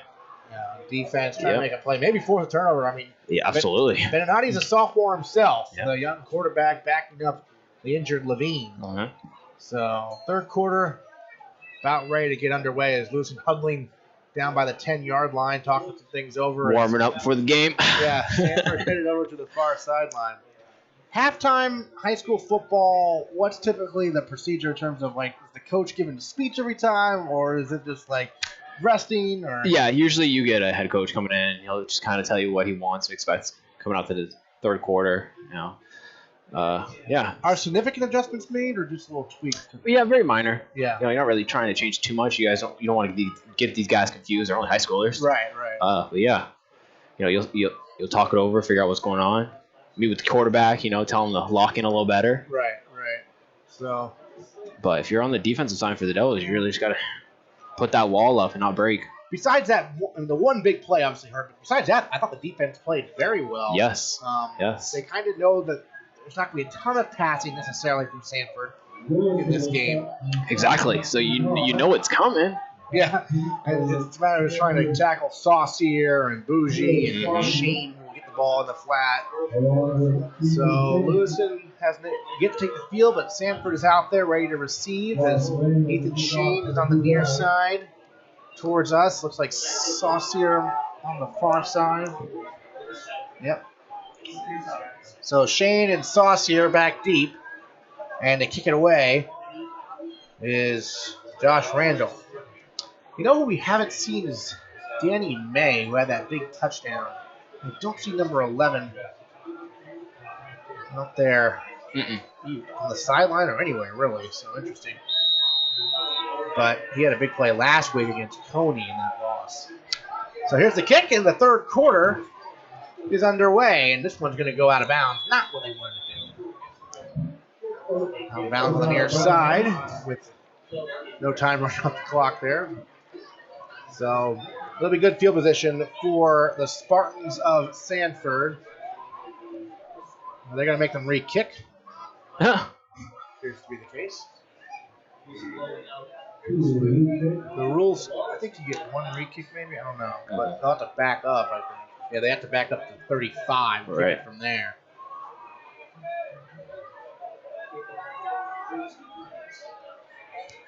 So, another chance, but from farther away. Josh Randall booted away for Lewiston. That's the first one went out of bounds. And Randall on the kick. There you go. Line drive. Ethan Shane bobbles it, picks it up at the 30-yard line, and is tackled shy of the 35. So short kick. Shane fumbled it initially, but then brought it forward before he was stopped by Nigel Katande there. First and 10, Spartans at the 34-yard line. Their own 34, leading 20-6 as the third quarter is underway. My name is Aaron Morse, alongside Kyler Zitch, former Blue Devil himself for a couple years. You started at Lewiston, then went to Edward Little. Right, freshman, sophomore, Lewiston. Yep. Junior series, Edward Little. And so in the shotgun here, they hand it off up the middle, and a good tackle right away that time by Cameron Karen, the QB, and on defense there, nicely done. Just bottle up Saucier. In fact, I don't think they got anything on that one. No gain. Second down and 10 coming up. for the Spartans. 11:30 to go in the third quarter. Clock moving. Spartans leading 20-6. Beninati, the young QB with Saucier to his right in the shotgun on 2nd and 10. Puts a man in motion. Here goes Ethan Shane on the far side, trying to get the edge, and no, sir, he will not. Surging over there, Cameron Karen leading the charge. Cameron Karen flying all over the place. Yeah. Not sure he called his name on defense much in the first half, but here in the second half, 2 straight tackles. That time he held Shane to only a 2-yard gain to the 36-yard line. 3rd and 8 coming up for the Spartans. Big third down here. Can the Lewiston defense make a statement early? Beninati takes a snap. Back to pass. Looking near side. He's gone. He's got a completion Keep to it the in front. 40-yard line. Keep it in front. Oh. And on his feet, diving forward and getting a first down. Jaden Jakes, I believe. Yes. Slipped out of a tackle, got a first down. Yeah, he Beautiful. caught it shy of the sticks within Yep. yards after catch. First down to the 46-yard line.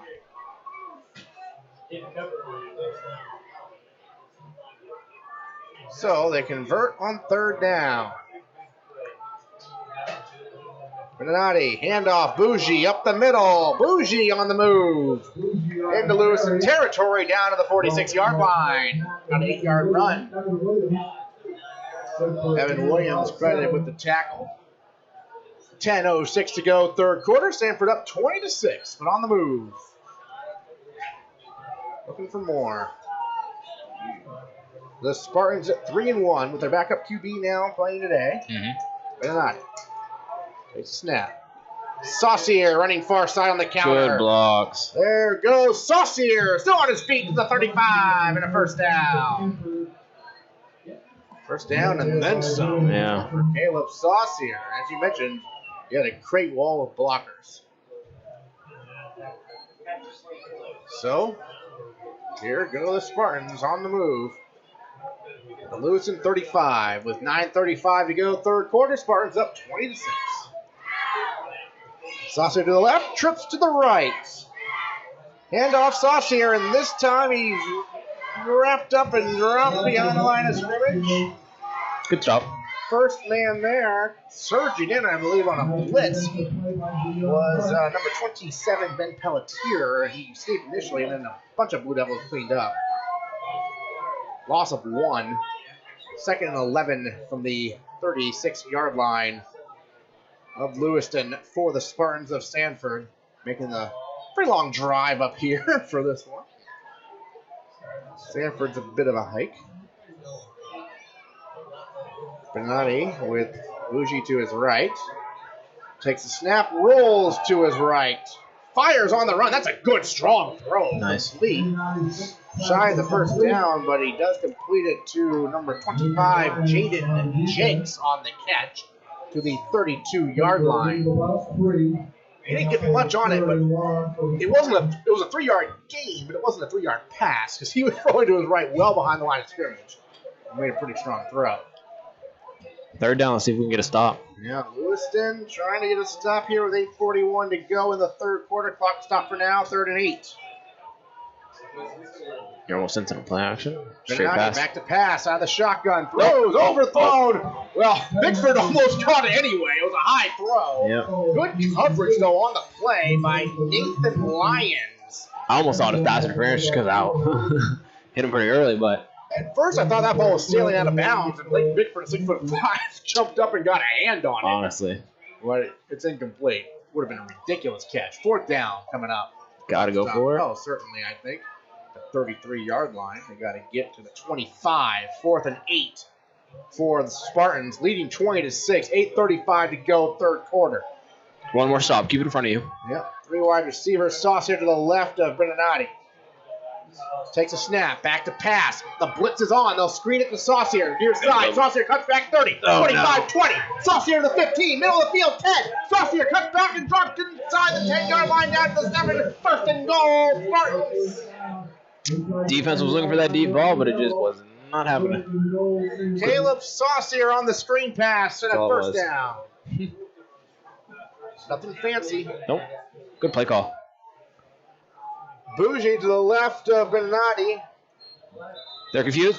And we have a whistle. Dead ball foul. Well, they signaled offsides on the offense, which isn't a call.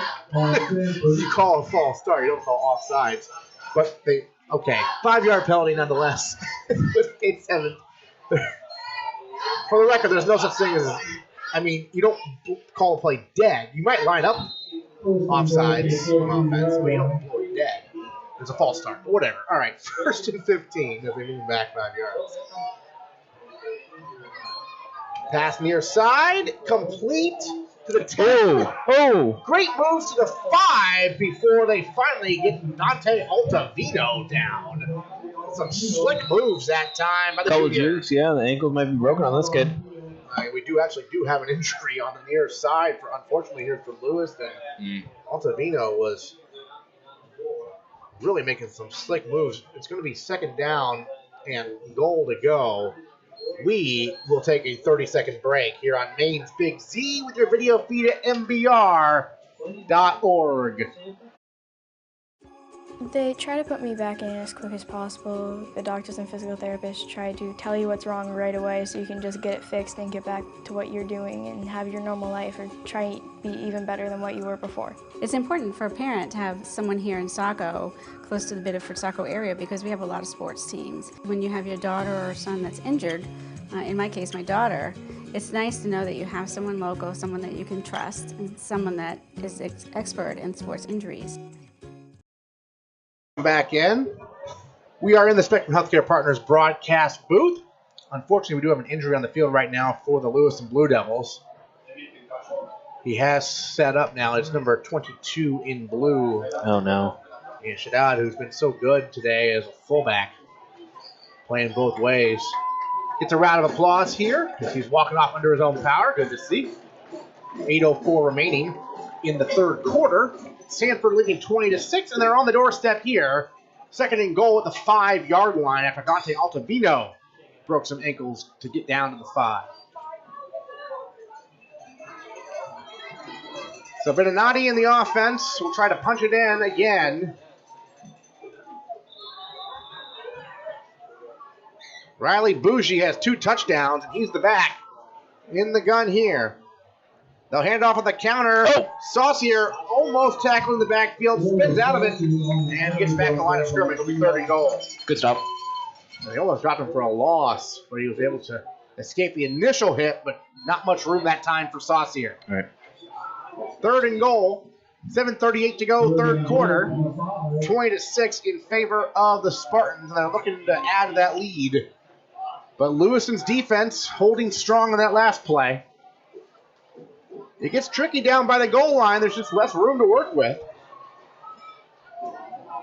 Bougie to the right of Beninati on 3rd and goal from the 5.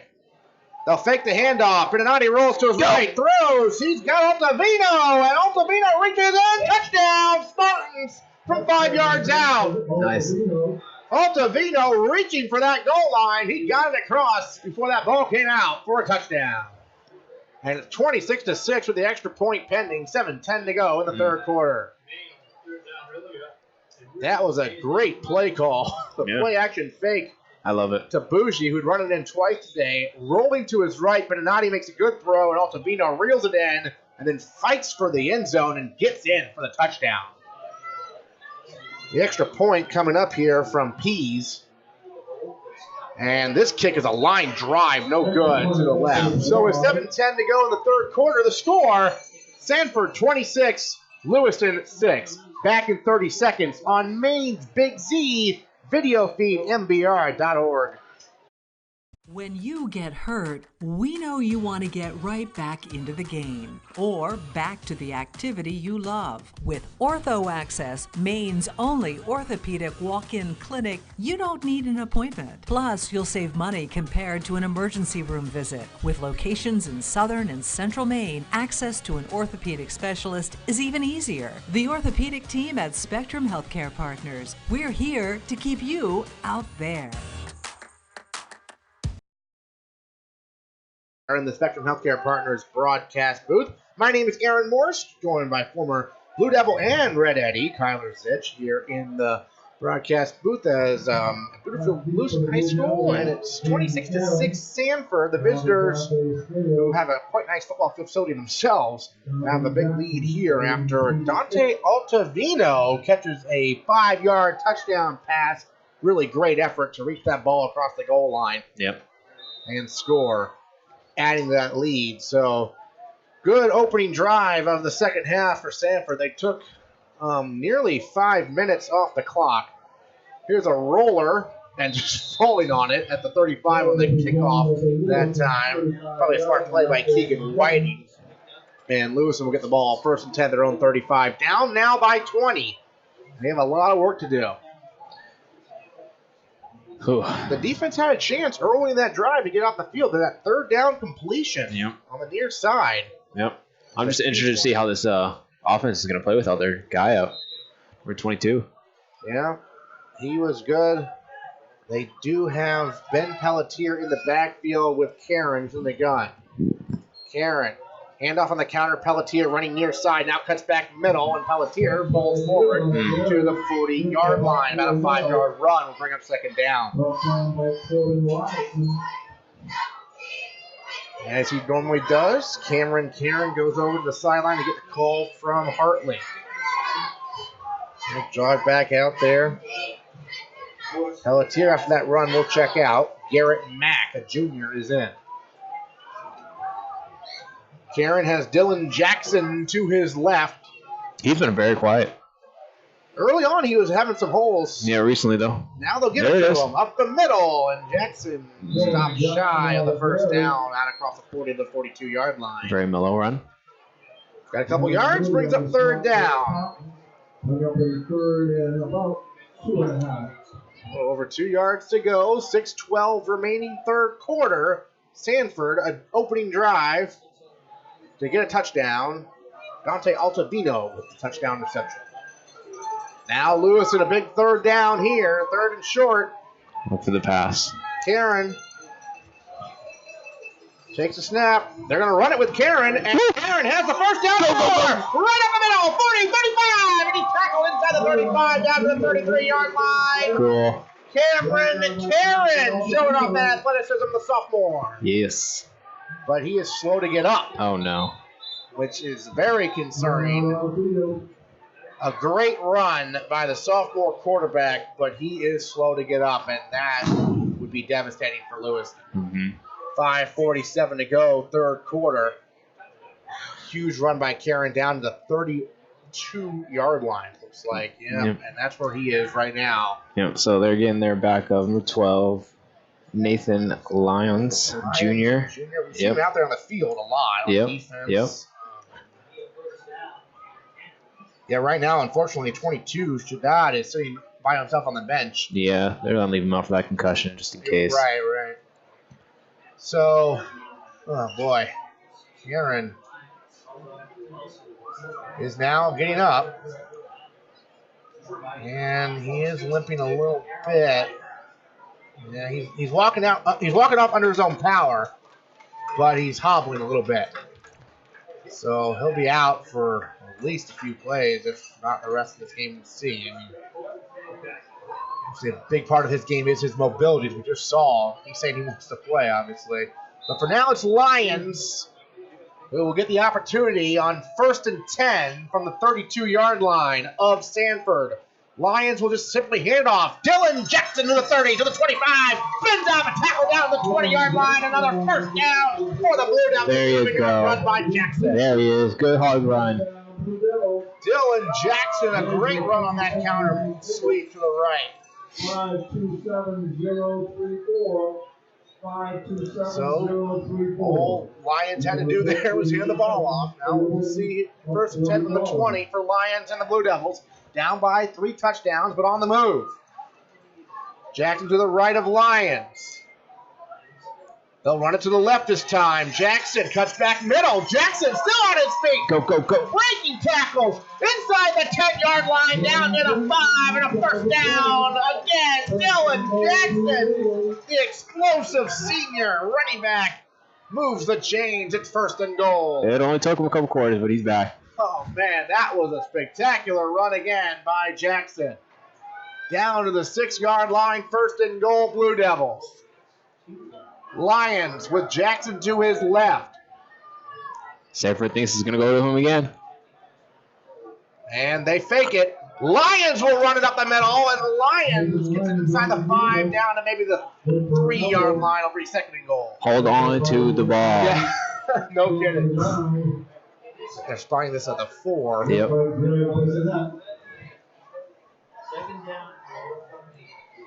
Keegan Whiting checks in. Karen standing up on the near side, just watching right now. Not being tended to anymore. Lions with Whiting to his left. No, pardon me, Jackson to his left. 2nd and goal from the 4. Give it to him. They do. Jackson up the middle. Touchdown. Owen Jackson, touchdown. Lewiston. From 4 yards out. It's 26-12 with the extra point pending. Looks like they're going for 2. I love it. You love giving the ball to the guy who got you there. Right. To get those touchdowns. Well deserved. Absolutely.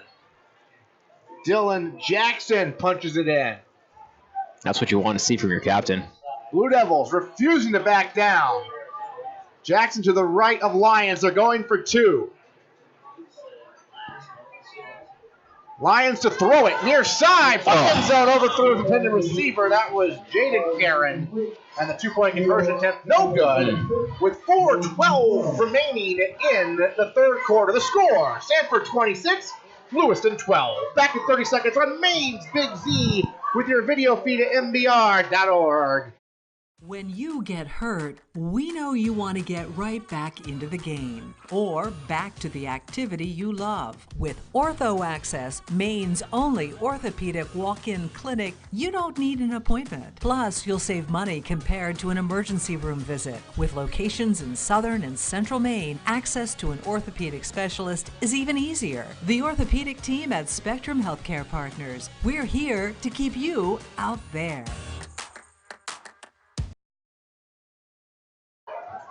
And welcome back into the Spectrum Healthcare Partners broadcast booth. 4:12 remaining in the 3rd quarter between Lewiston and Sanford. Some high school football on your Friday night.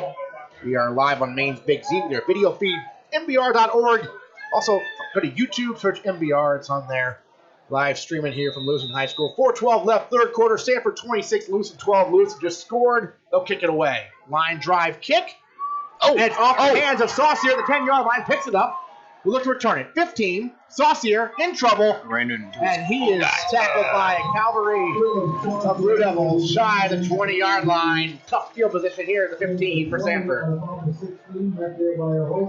So maybe things are swinging a little bit Lewiston's way.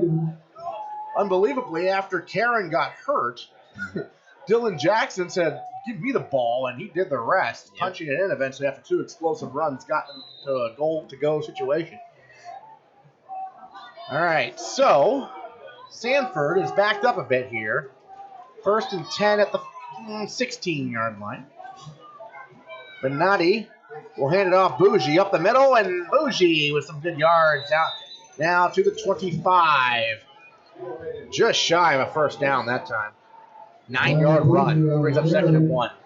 3:48 to go, 3rd quarter. Lewiston trailing by 2 touchdowns. Sanford with the ball.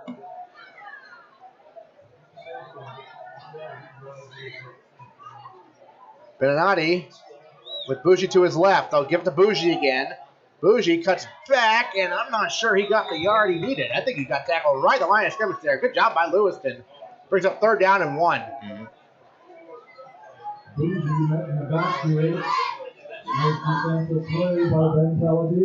Pelletier credited with the tackle that time. 3:10 to go, 3rd quarter. 3rd and 1. Benatti and the Spartans. It's Bougie again, and this time Bougie has the 1st down before he's brought down by about 3 different Blue Devils on the 30-yard line. That'll move the chains. Bougie, he runs between those tackles, the senior, 6'4", 183. Yeah, well, they're playing with 3 down linemen. I'd crowd the line of scrimmage if I was the Blue Devils right now, but one of those linemen is big number 75, Reese Boucher. All right, in the gun, the handoff, Saucier off right tackle, and he's chased down by a host of Blue Devils. First man there, I think, was going to be number 28 Blue, that's Skylar Martell, and then Dion Hunt came flying in also. Dion Hunt had the catch of the game that didn't lead any points, but it was spectacular earlier on that jump ball over the middle in the first half. Tight end also plays on defense. Here's Bougie again. Play action fake to throw over the middle. And there is the first catch, I think, for Leighton Bickford, but he has nowhere to go. Good pursuit by Blue Devils there. Yeah, just hold on to him, let the other guy come in and clean it up. Dylan Jackson was in the middle of that, although he'll coming off a little bit, yeah. Although he even hobbles quickly. Electric player, but stretch up, take a seat. Yeah. So rolling to his left here, Beninati throws on the run. Bickford again. Nice, get him out of bounds. He gets tackled right away. Careful. Curricular that time. Evan Williams. Yeah. You know, if you're going to have someone guard Bickford, it'll be Williams. He's got good height. Yes. Got to Bickford immediately. It's 4th down. Or is it 3rd? Let's see. Scoreboard said 4th. It is 4th down. Yeah, the down marker hadn't changed. Now it does. 4th down. It looks like they're punting.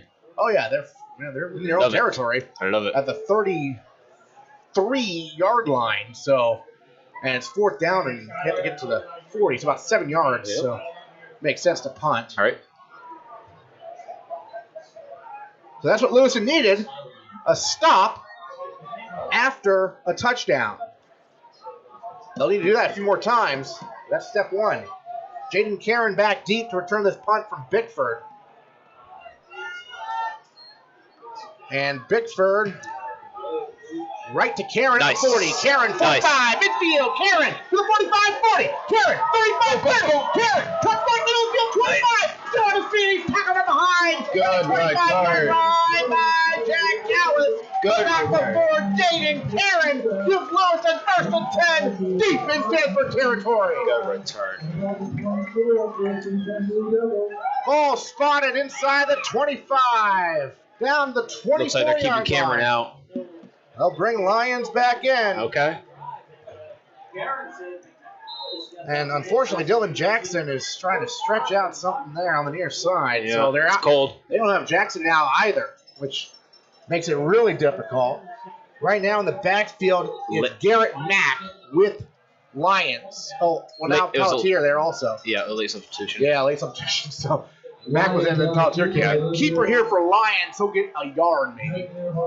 Minute 21 to go, 3rd quarter, 26-12. Lewiston's playing really well right now, but they've had multiple injuries here to key players. Ride that wave. Let the momentum keep going. Trying to see. They lost their fullback, their running back, and their quarterback. Right. So that's tough. Yep. These guys will have to step up. Pelletier is to the right of Lyons on 2nd and 9, deep in Sanford territory. Lyons back to throw. Throws near side. It's complete. Evan Williams. Williams spins out a tackle in the middle of the field, down to the 9-yard line. 1st and goal, Blue Devils. They still got the 6'2" senior wideout, Evan Williams. Right. You mentioned that their starters were out, but they've done a good job subbing guys in. Yeah. So they got plenty of weapons back there. Evan Williams is now limping a little bit, but he's still in the game. 1st and goal, and Sanford wants to call time. Yeah, I would. Williams, boy, he's bending at the hips right now, but what a play there. But he's definitely hobbling. Yeah, it's cold.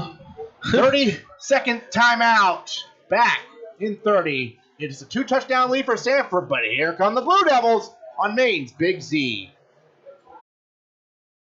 When you get hurt, we know you want to get right back into the game or back to the activity you love. With Ortho Access, Maine's only orthopedic walk-in clinic, you don't need an appointment. Plus, you'll save money compared to an emergency room visit. With locations in southern and central Maine, access to an orthopedic specialist is even easier. The orthopedic team at Spectrum Healthcare Partners. We're here to keep you out there.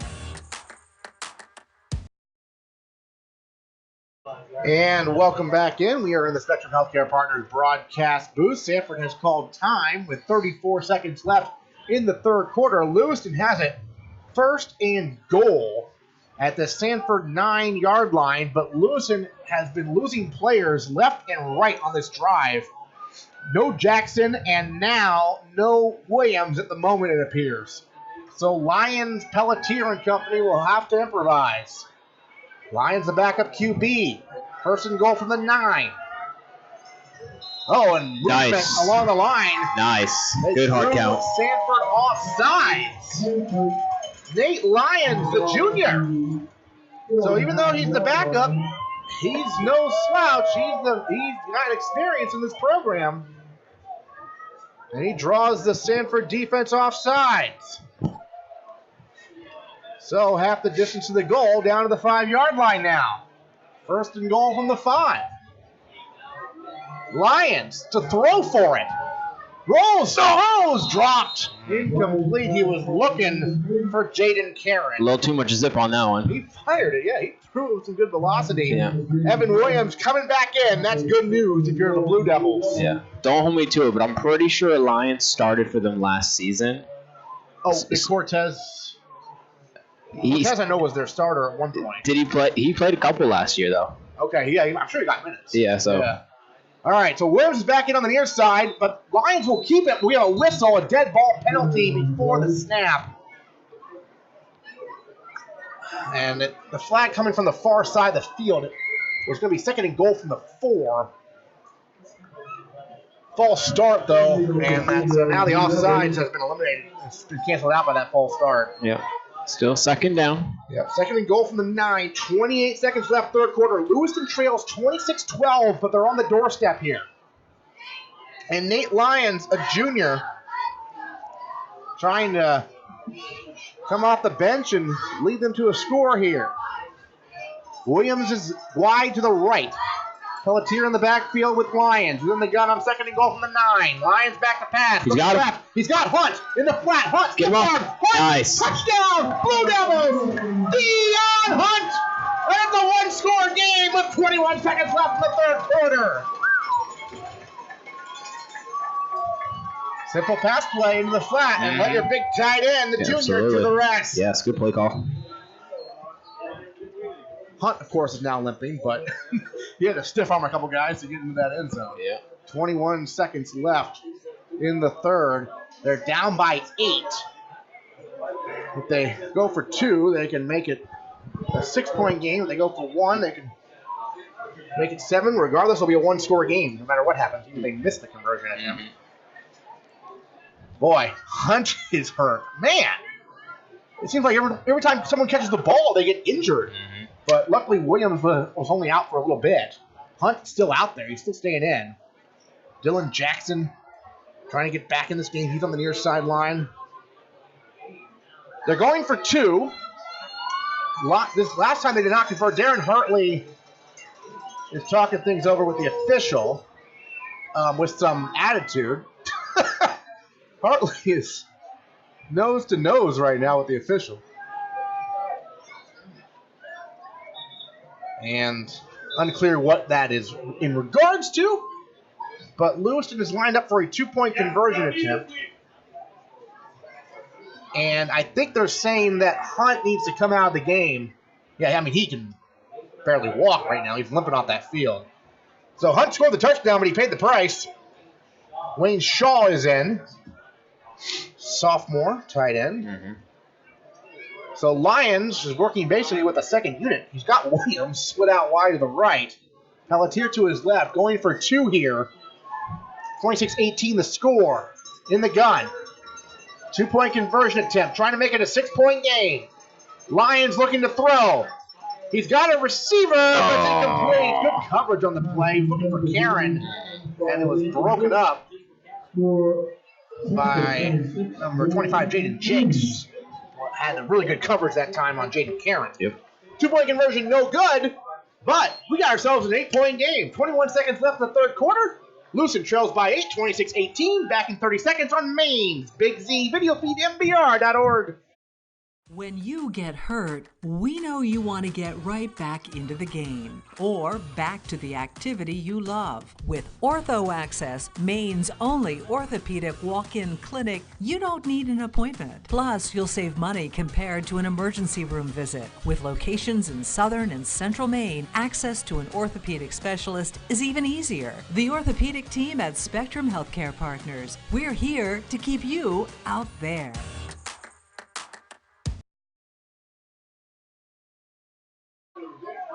And welcome back into the Spectrum Healthcare Partners broadcast booth. We have 21 seconds remaining in the third quarter. Lewiston versus Sanford. It's a good one here at Lewiston High School. Sanford up 26-18, a one-score game, though. Yes, Harley's firing these guys up with the sideline. I love it. And you know what it was? There was a unsportsmanlike conduct penalty or personal foul of some sort on that touchdown. Yep. And that's what Harley was mad about. Yep. And so they have to kick off from their own 25-yard line. So here's the boot. Line drive kick, fielded to the 31. Good contain. To the 40, Saucier, far side, tackle on the 45. Good job by the Blue Devils to contain that return because it could have been much worse. Stopped him, didn't cross the 50, that's what you want. Good news for the Blue Devils. Hunt is in on defense and running at full strength, it appears. Yeah. Evan Williams still in as well. Another guy who briefly left with an injury. I'm trying to find Jackson or Karen on the sidelines. I do see Karen in front of us. He got his helmet on, but not in the play yet. All right. 1st and 10 for the Spartans from the 45. High snap. Handoff Bougie up the middle, and there goes Bougie into Lewiston territory before he's wrapped up at the 40-yard line. Big run on first down for a gain of 15 yards. So Bougie, right up the gut. Evan Williams got the tackle, but not before he moved the chains. And that's the end of the third quarter. At the end of 3, the score, Sanford 26, Lewiston 18. Don't go anywhere. The Maine Athletic Fundraising fourth quarter is coming up in 30 seconds on Maine's Big Z with your video feed at MBR.org. They try to put me back in as quick as possible. The doctors and physical therapists try to tell you what's wrong right away so you can just get it fixed and get back to what you're doing and have your normal life or try to be even better than what you were before. It's important for a parent to have someone here in Saco, close to the Biddeford-Saco area, because we have a lot of sports teams. When you have your daughter or son that's injured, in my case, my daughter, it's nice to know that you have someone local, someone that you can trust, and someone that is expert in sports injuries. And welcome back into the Spectrum Healthcare Partners broadcast booth. My name is Aaron Morse alongside Tyler Zitch. We got a good one here tonight. Yes. Headed to the Maine Athletic Fundraising fourth quarter. The score is Sanford 26, Lewiston 18. Lewiston has survived multiple injuries. They have rallied behind a backup quarterback, and they are down by 3 scores at one point. They're down by 1 score, but Sanford has the ball. 1st and 10 from the Lewiston 40. Handoff Bougie up the middle, and Bougie is on the move. He's got a first down. Out of from the 30 to the 29-yard line to move the chains again. Nothing fancy. Nope. Bougie is up the middle. Pelletier credit with the stop. But the Spartans on the move down to the 29. Benanati takes a snap. Back to pass this time. Under pressure. Hunt chasing them. Benanati throws on the run. And complete. It was nearly intercepted that time by Dylan Jackson, who's back in the game, by the way, which is good news as well for Lewiston. We have a whistle. We have an injured Sanford player now who is slow to get up. So we'll take this injury timeout. Back in 30 seconds on Maine's Big Z. When you get hurt, we know you want to get right back into the game or back to the activity you love. With Ortho Access, Maine's only orthopedic walk-in clinic, you don't need an appointment. Plus, you'll save money compared to an emergency room visit. With locations in southern and central Maine, access to an orthopedic specialist is even easier. The orthopedic team at Spectrum Healthcare Partners. We're here to keep you out there.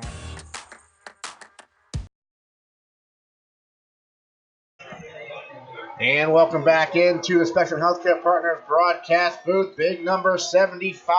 Oh, Reese Boucher. Reese Boucher walking off under his own power, but he was checking up on that last play. So that would be a big loss for the Spartans. 11:36 to go in regulation. The score, Sanford 26, Lewiston 18. Sanford has the ball at the Lewiston 29. It's 2nd and 10 after that incomplete pass. Beninati with Bougie to his right. On 2nd and 10, he puts Jakes in motion to the far side. Beninati takes a snap. Handoff Shane on the sweep, near side. Shane trying to get to the edge. Shane gets to the edge, and then he's driven out of bounds by Dylan Jackson inside the 25-yard line. Thank you. Yes, flag. There is a flag in the secondary. Too much extracurricular activity. Is it going against Sanford, though? That's the question. Yes, it should. Okay. You saw what I did perhaps. Personal foul on Lewiston. Wow. They called it on Lewiston. Sometimes it's the second guy. Oh, no. Personal foul on Sanford. Yeah. Now, is it offsetting or is that actually on Sanford is my question. Did he point the wrong direction the first time, or are there two personal fouls? Because if he pointed the wrong direction, it's a 15-yard penalty on Sanford. If there's two personal fouls, they're offsetting. Right. But the question is, did he make a mistake the first time? He might have. There you go. Yeah, so he pointed the wrong way the first time. Right. He meant to call it on Sanford, and so it's a 15-yard penalty back to the 39-yard line. It's not offsetting. He did not mean to point defensively the first time. All right. Second down? 2nd and 20 at the 39-yard line for the Spartans. That's a big personal foul, moving them back. It was after the whistle, so I think it's going to be 3rd down. They're trying to change the down marker and change it to 3rd down. They do. Yeah, that's why I was a little confused. Okay. So, yeah, after the play, it was a personal foul. So it's 3rd down and 19 from the 39-yard line. Get a couple stops. Really. Come on, Lou. Beninati in the gun with Saucier to his left. They're playing. Takes the snap. Back to pass in the flat. He's got Saucier far side. Saucier cuts back. 25-20. He's gone. Touchdown, Spartans. There are two guys over there, and they only had one guy covering both those guys. And just 39 yards. Caleb Saucier to the house. Now you saw something before the play. No, that's what I was pointing at. You only got one guy over there covering two guys, then they throw it in the same direction as that one guy covered. You're outmanned. Lewiston outmanned there, and Saucier takes it to the house. 32-18 Spartans. Extra point coming up here. And they're going for the extra point. Pease has yet to make one, I think. This one is through, but it's no good. It's wide left as well. Extra points are an adventure in high school. Yes. With 10:59 to go in the game, the score, Sanford 32, Lewiston 18. Back in 30 seconds on Maine's Big Z with your video feed at mbr.org. Your local school or group looking to raise money? Our goal here at Maine Athletic Fundraising is to raise your program or group the most amount of money possible in the shortest amount of time, hassle-free. Over the last 3 years, we've been able to raise over $10,000 every year, which has really allowed us to get the extra stuff the kids really need to run a successful program. One of our biggest goals at Maine Athletic Fundraising is to really develop a relationship on the ground with the coaches, the community, and the boosters that are involved, and help bring them together and understand how important it is to fundraise. Junior Trojan Football and Cheering would like to thank Maine Athletic Fundraising for allowing us to build this beautiful facility. We raised $18,000 in our first year with Maine Athletic Fundraising, $28,000 last year, and we hope to top that again this year.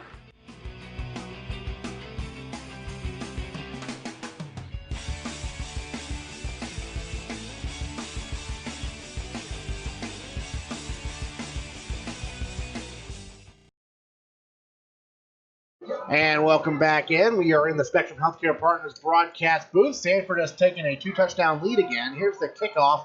Fielded at the 10-yard line by Jackson. He brings it out to the 20, cuts back to the 25, and he's wrapped up there. And it is number 16, Donovan Jackson for Lewiston. Dylan Jackson's back in on offense, and Cameron Karen is limping out there. Cameron Karen has returned to the game. here on offense with 10:51 to go in regulation. Bad news is his tight end, Dion Hunt, is taking a knee on the sideline right now. So one guy comes back in, one guy leaves again, unfortunately, for Lewiston. 10:51 to go, fourth quarter, 32-18 Sanford. Lewiston looking to answer Sanford's touchdown. Big play by Saucier, 39-yard touchdown catch. Handoff on the counter, running near side, getting to the edge of the 30-yard line and spun out of bounds is Nigel Tunde, the sophomore, with a 4-yard run, maybe 5 actually, depending on the spot here, maybe 6. He's got to the 32, good run. Each time he got another yard there. Nice run by Katande. 10:43 to go. Plenty of time. And Karen, you can tell he's definitely limping, but he's going to try to tough it out here. Yes. The sophomore quarterback. I respect that. Evan Williams on the far side. Pelletier in the backfield with Karen on 2nd and 4. From their own 32-yard line. The handoff, Pelletier running far side. There's nowhere to go for Pelletier. That was great pursuit that time. Dante Sawyer was in on the stop along with Alex Winchell. He's been all over the place today. So it's going to be third down at the 31. They need to get to the 36, just across the 35, just shy of the 36 really. It's about 5 yards here for the Blue Devils, trailing by 2 touchdowns.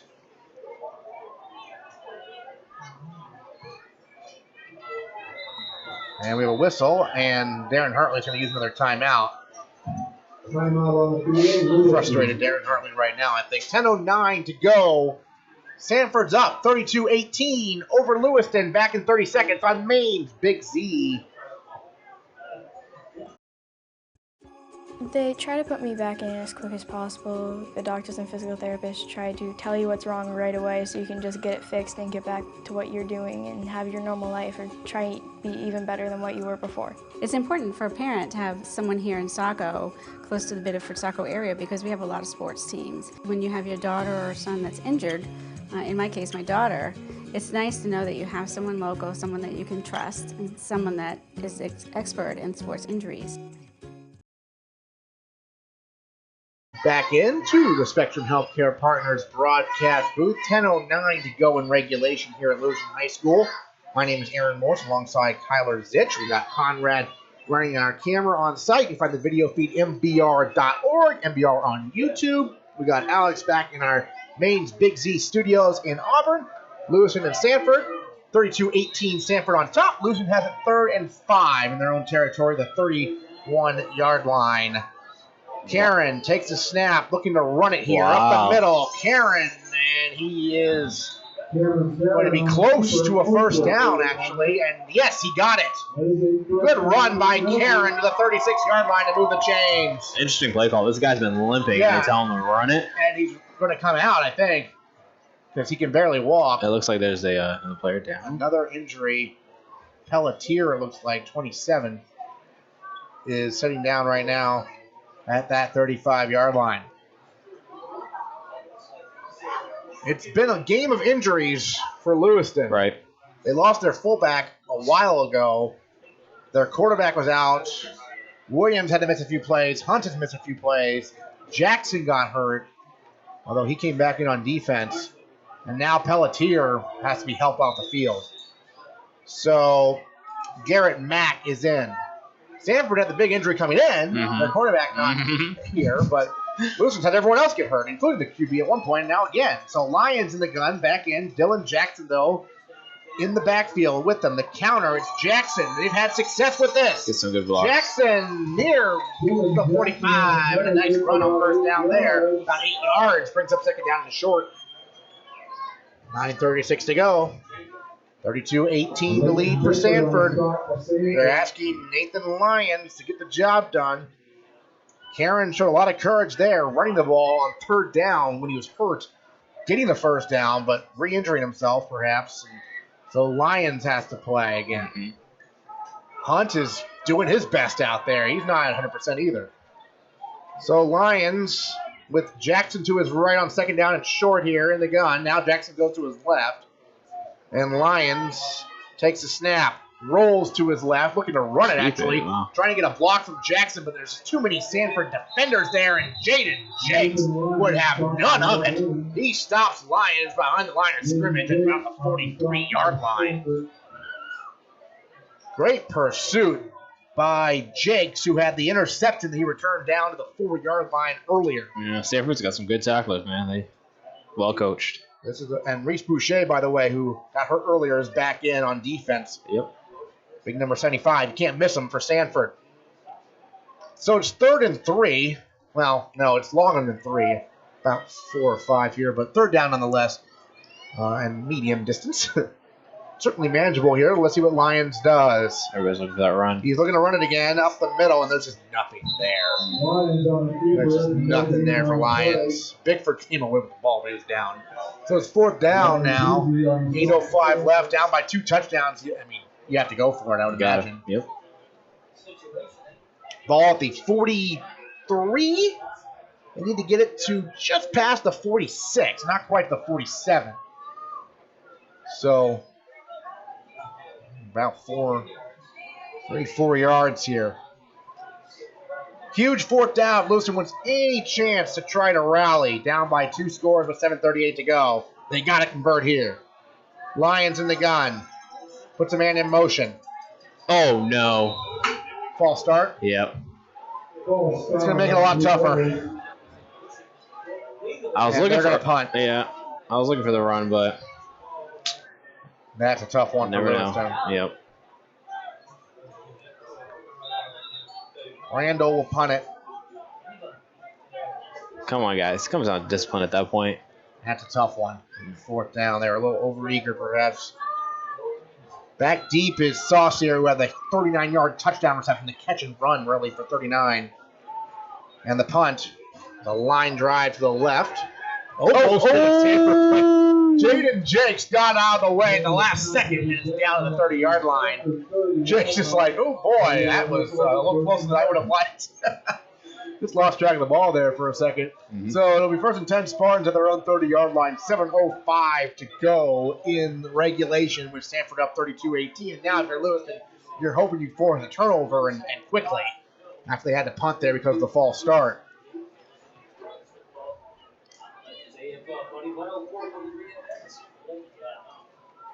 So the Spartans offense, led by their backup quarterback, Jake Beninati, will jog back out there, 1st and 10, their own 30-yard line. They've gotten some big plays. Ethan Shane, a catch and run of about 70 yards. Caleb Saucier, a catch and run of about 39.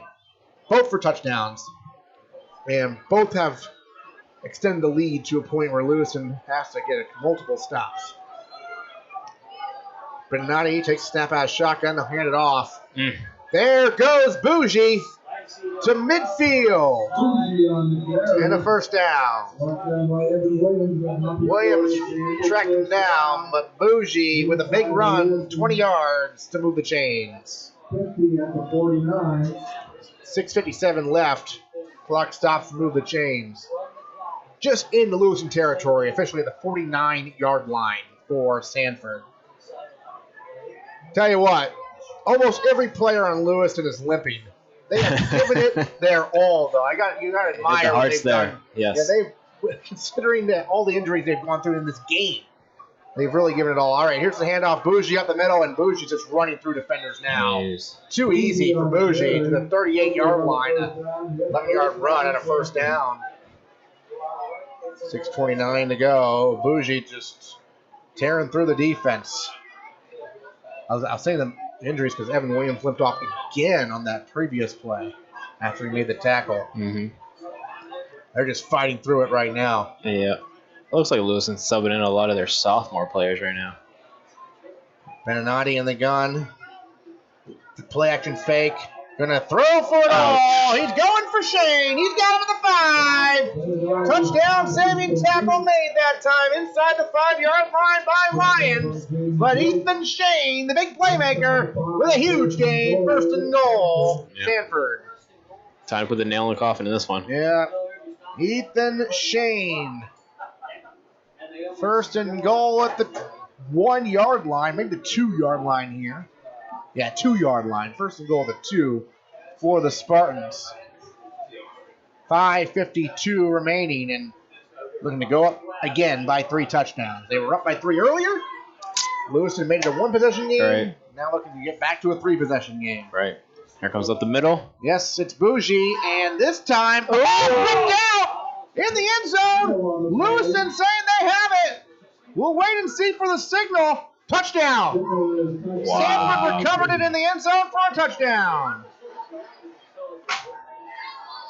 And it was recovered by number 51, I think. There's a flag. Zachary Pittman, a guard. Looks like a sportsman. Sanford. The ball was ripped out, by the way, by Garrett Mack. Right. I give Garrett Mack a lot of credit for ripping that ball out, but it went into the end zone, and I believe it was Pittman who fell on it for Sanford for a touchdown. Yeah. And then there's a flag throw. Sportsmanlike conduct. Sanford. That'll be on the kickoff then. Yep. As we learned earlier. Right. So Sanford a little lucky that time to recover that fumble in the end zone for a touchdown. Lewiston thought they had it initially. At least Mack did, but he wasn't even here to play. So he ripped the ball out, and he wasn't here where they recovered it. Great job by Mack to rip that ball out, but Sanford recovers, and I believe it was Pittman. Now, not every time a lineman gets a touchdown. That's how you do it, though, I suppose. High arcing extra point by Pease. It's finally good. And this one's good. Made an adjustment there and lofted it through the uprights. With 5:33 to go, Sanford's back up by 3 touchdowns. 39-18 back in 30 seconds on Maine's Big Z video feed MBR.org. When you get hurt, we know you want to get right back into the game or back to the activity you love. With Ortho Access, Maine's only orthopedic walk-in clinic, you don't need an appointment. Plus, you'll save money compared to an emergency room visit. With locations in southern and central Maine, access to an orthopedic specialist is even easier. The orthopedic team at Spectrum Healthcare Partners. We're here to keep you out there. And welcome back into the Spectrum Healthcare Partners broadcast booth. 5:33 remaining in regulation here at Lewiston High School. Sanford's opened up a 39-18 lead. The last touchdown, a little bit unconventional, a fumble into the end zone, recovered by a lineman, Zachary Pittman, a senior. And that adds the lead for Sanford as the ball was ripped out by Garrett Mack, but into the end zone and then recovered by the Spartans. So they'll kick off after the unsportsmanlike contact penalty at their own 25-yard line.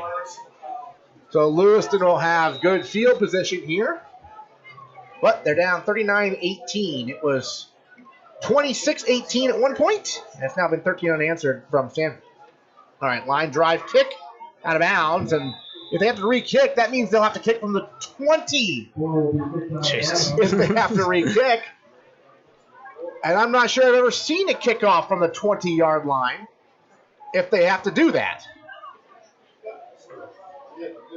I think Lewiston gets to choose, I think. No, maybe not. They're definitely going to have to re-kick this, it looks like.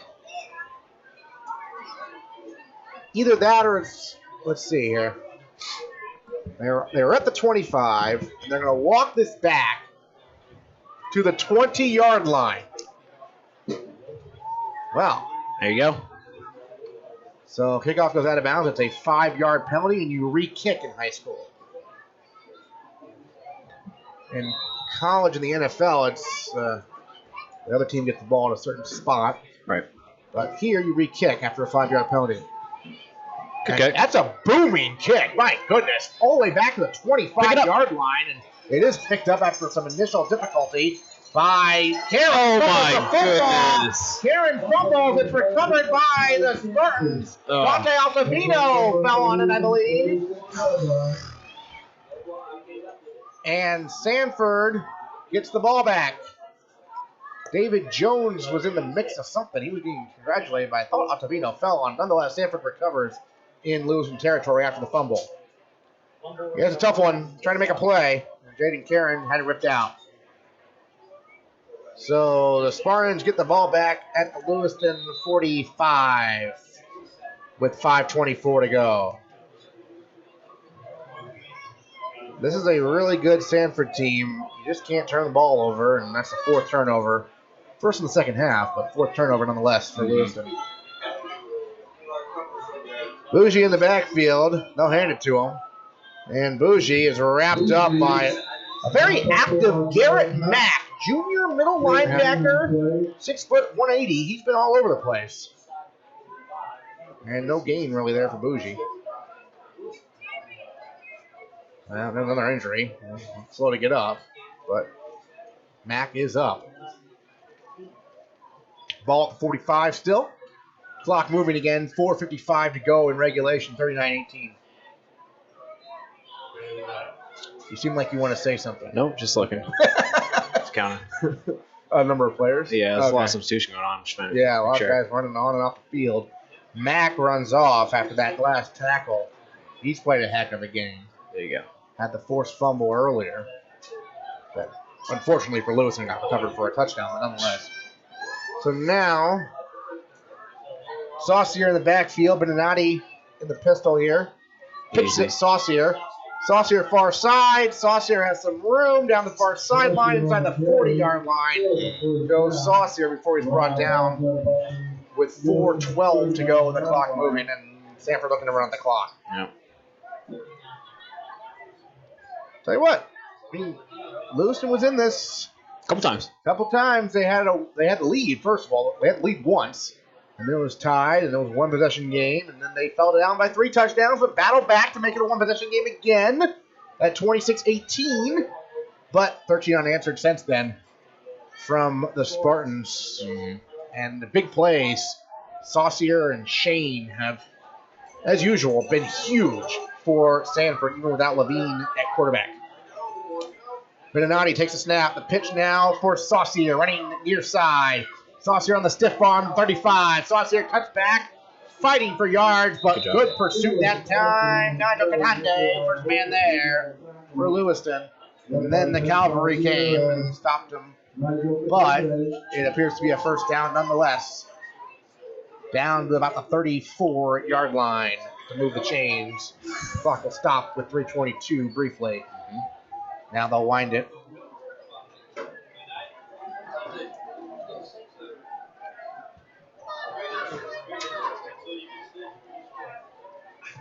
This Lewiston team, if they're fully healthy, it's going to win some games before it's all said and done. But right now, it looks like they're going to drop at 1-4. Yeah, I don't know, man. They got a tough slate of games. Jesus. They do get to play Everett Little at the end of the game. Right. The season. Right. But yeah, you're Bonnie Eagle coming Lawrence up. is a good team. Yep. Scarborough, Bonnie Eagle. Well, yeah, I mean, yeah, might be the record might not indicate yeah, but they do have some really good players, and I feel like still some young guys as well. So Sanford calls time here. 2:46 to go. We'll take a 30-second break. Back in a moment here on Maine's Big Z video feed MBR.org.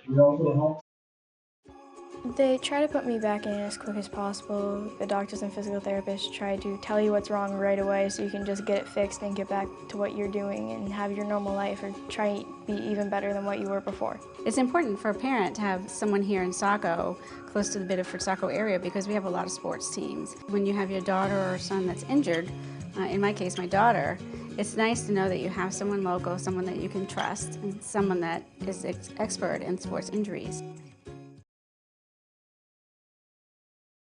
Welcome back into the Spectrum Healthcare Partners broadcast booth. Aaron Morse alongside Kyler Zitch here at Lewiston High School. The score is 39-18 in favor of over Lewiston with 2:46 remaining in regulation. It was Lewiston 6-0 early. Sanford then strung together multiple touchdowns to go up by 3 scores at one point before Lewiston rallied to make it at one point 26-18, but it's now 39-18, and Sanford has the ball, 1st and 10 at the 34. Up the middle. Looks like they may have some backups in now. Yeah, 23. Ryan Richard. Yeah, Robichaud. We've seen him before. The sophomore. Okay. Gets down to late game action. Yeah. Surges forward to the 29-yard line. Yep. This is a team that's senior laden, to say the least. They're going to make a run. It's this year for Sanford with Levine, assuming he's back next week. Sawyer, Bougie, Bickford, Shane, Saucier, Boucher, all seniors. And all huge for this team and what they had the potential to do this year in Class A.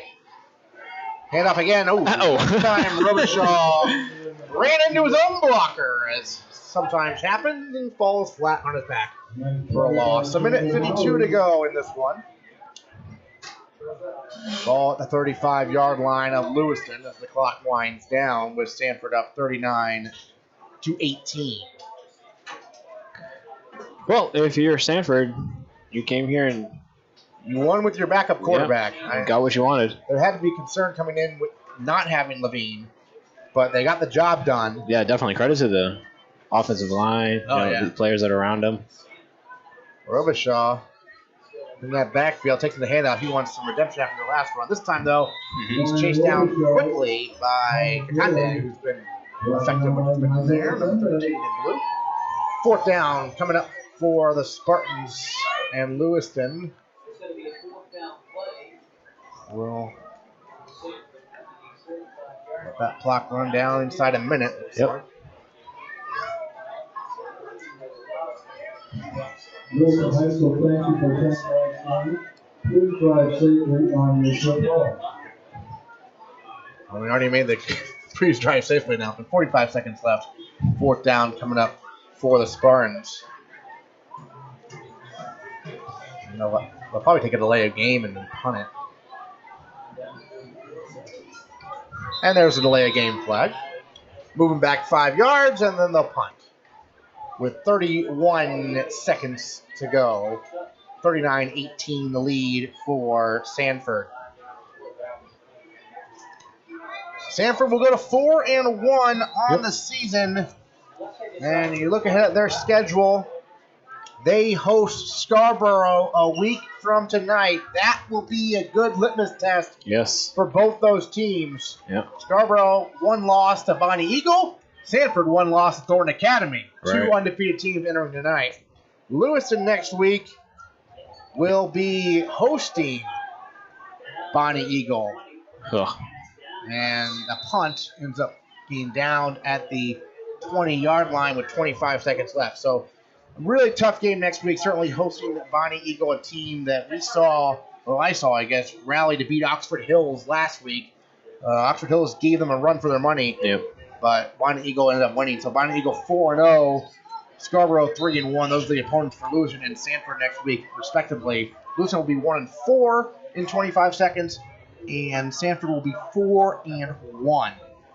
And, of course, everyone makes the playoffs. So, again, Lewiston's a team you probably don't want to play in the playoffs, I would say, if they can stop the turning the ball over, right? Yeah. That's what really cost them in that first half was the turnover. Yep. Lions will hand it off and exploding out of the I formation and running down the near side, spinning right across the 40 before we lose the ball out of bounds that time is Katande, who made the most of that opportunity to run the ball with 16 seconds left now in the game. Katande is a sophomore.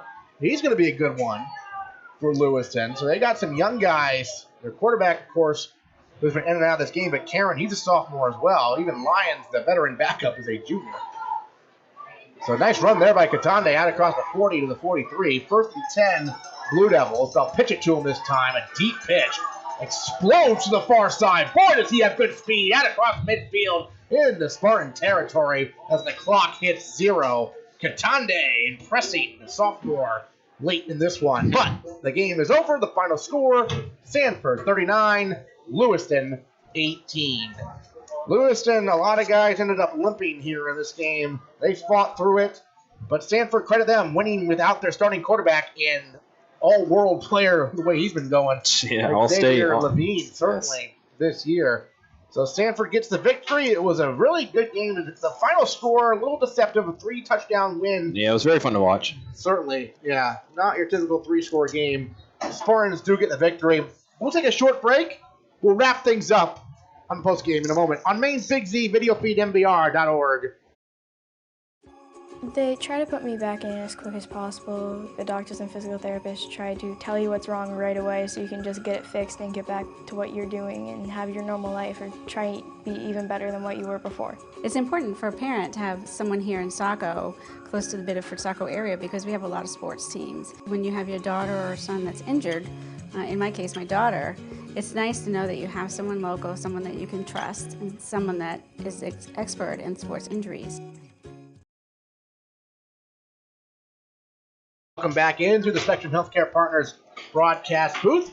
This one all wrapped up at Lewiston High School tonight. Sanford has defeated Lewiston 39-18. Yep. Spartans are 4-1 on the year. The Blue Devils fall to 1-4. But I tell you what, Kyler, I've been very impressed by the level of play we've seen this year in Class A so far. I mean, there are very few teams that you can just walk in and say, oh, we're going to win. I mean, it's going to be a good game, it seems like, no matter who's out there. Right. I kind of was betting on Sanford getting the W tonight, but, definitely Lewiston, put some points on the board and was battling right to the end. They certainly were. And the difference in this game, as it has been all year for Lewiston, were the turnovers. Mm-hmm. Lewiston went up 6-0 on a 30-yard touchdown pass from Cameron Caron to Evan Williams, and then Lewiston was on the doorstep. They were on the 1-yard line to go up by 2 touchdowns, and they fumbled on an exchange, on a handoff, and it was recovered by the Spartans, who then did go 3 and out, by the way. Good defense by Lewiston to get them to punt the ball. Mm-hmm. But then the interception started. The first interception gave the ball about the 40-yard line for Sanford. They marched down the field. Bougie punched it in to tie the game. Then the second interception was really tough because Jaden Jakes took it all the way back to the 4-yard line before they punched it in again to go up for the first time. And they did not surrender the lead after that. They actually ended up going up by 3 scores at one point before Lewiston fought back. Dylan Jackson had some great runs in this game, and he finished it off with a touchdown. And then Dion Hunt also had a touchdown for Lewiston. But late in this game, the injuries. Yeah, injuries took their toll. Yep. Everyone seemed to be getting hurt. And then Riley Bougie was just a bruiser all game. Ethan Shane had the catch and run of 70 yards for a touchdown. Caleb Saucier had a catch and run of 39 yards for a touchdown, and that was just too much in the end in the second half. 39-18 the final. Any final thoughts on this one? No, everybody stepped up on Sanford's side. That you wanted to step up. It was definitely good to watch. Lewiston's, they're young. They are, They still got a whole season. They got, they'll be around next season. So certainly. And Sanford's going to make a push this year, so look out. Yeah, Sanford is at a point where they're thinking top 2 seed possibly, depending if they can beat Bonnie Eagle, I guess. Yeah, let's see what next week comes down in, and then we'll talk. They got to deal with Scarborough, and then later Lewiston has to deal with Bonnie Eagle next week. But meanwhile, Sanford has to deal with Scarborough, so it should be interesting next week as well. Hopefully Levine will be all right for Sanford. Hopefully all the Lewiston players will be all right for next week as well. Yep. So I want to thank Conrad on site, running our camera. I want to thank Alex back in our Maine Big Z studios. He's Kyler Zitch. Hey. My name's Aaron Morse. Sign off. Sanford winners tonight over Lewiston, 39-18 on Maine's Big Z with your video at mbr.org. Have a good night. Good night. Your local school or group looking to raise money? Our goal here at Maine Athletic Fundraising is to raise your program or group the most amount of money possible in the shortest amount of time, hassle-free. Over the last 3 years, we've been able to raise over $10,000 every year, which has really allowed us to get the extra stuff that kids really need to run a successful program. One of our biggest goals at Maine Athletic Fundraising is to really develop a relationship on the ground with the coaches, the community, and the boosters that are involved, and help bring them together and understand how important it is to fundraise. Junior Trojan football and cheering would like to thank Maine Athletic Fundraising for allowing us to build this beautiful facility.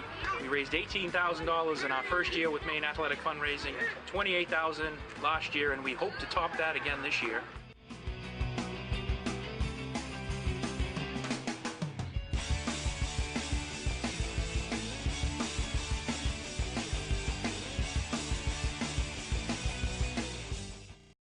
When you get hurt, we know you want to get right back into the game or back to the activity you love. With Ortho Access, Maine's only orthopedic walk-in clinic, you don't need an appointment. Plus, you'll save money compared to an emergency room visit. With locations in southern and central Maine, access to an orthopedic specialist is even easier. The orthopedic team at Spectrum Healthcare Partners. We're here to keep you out there.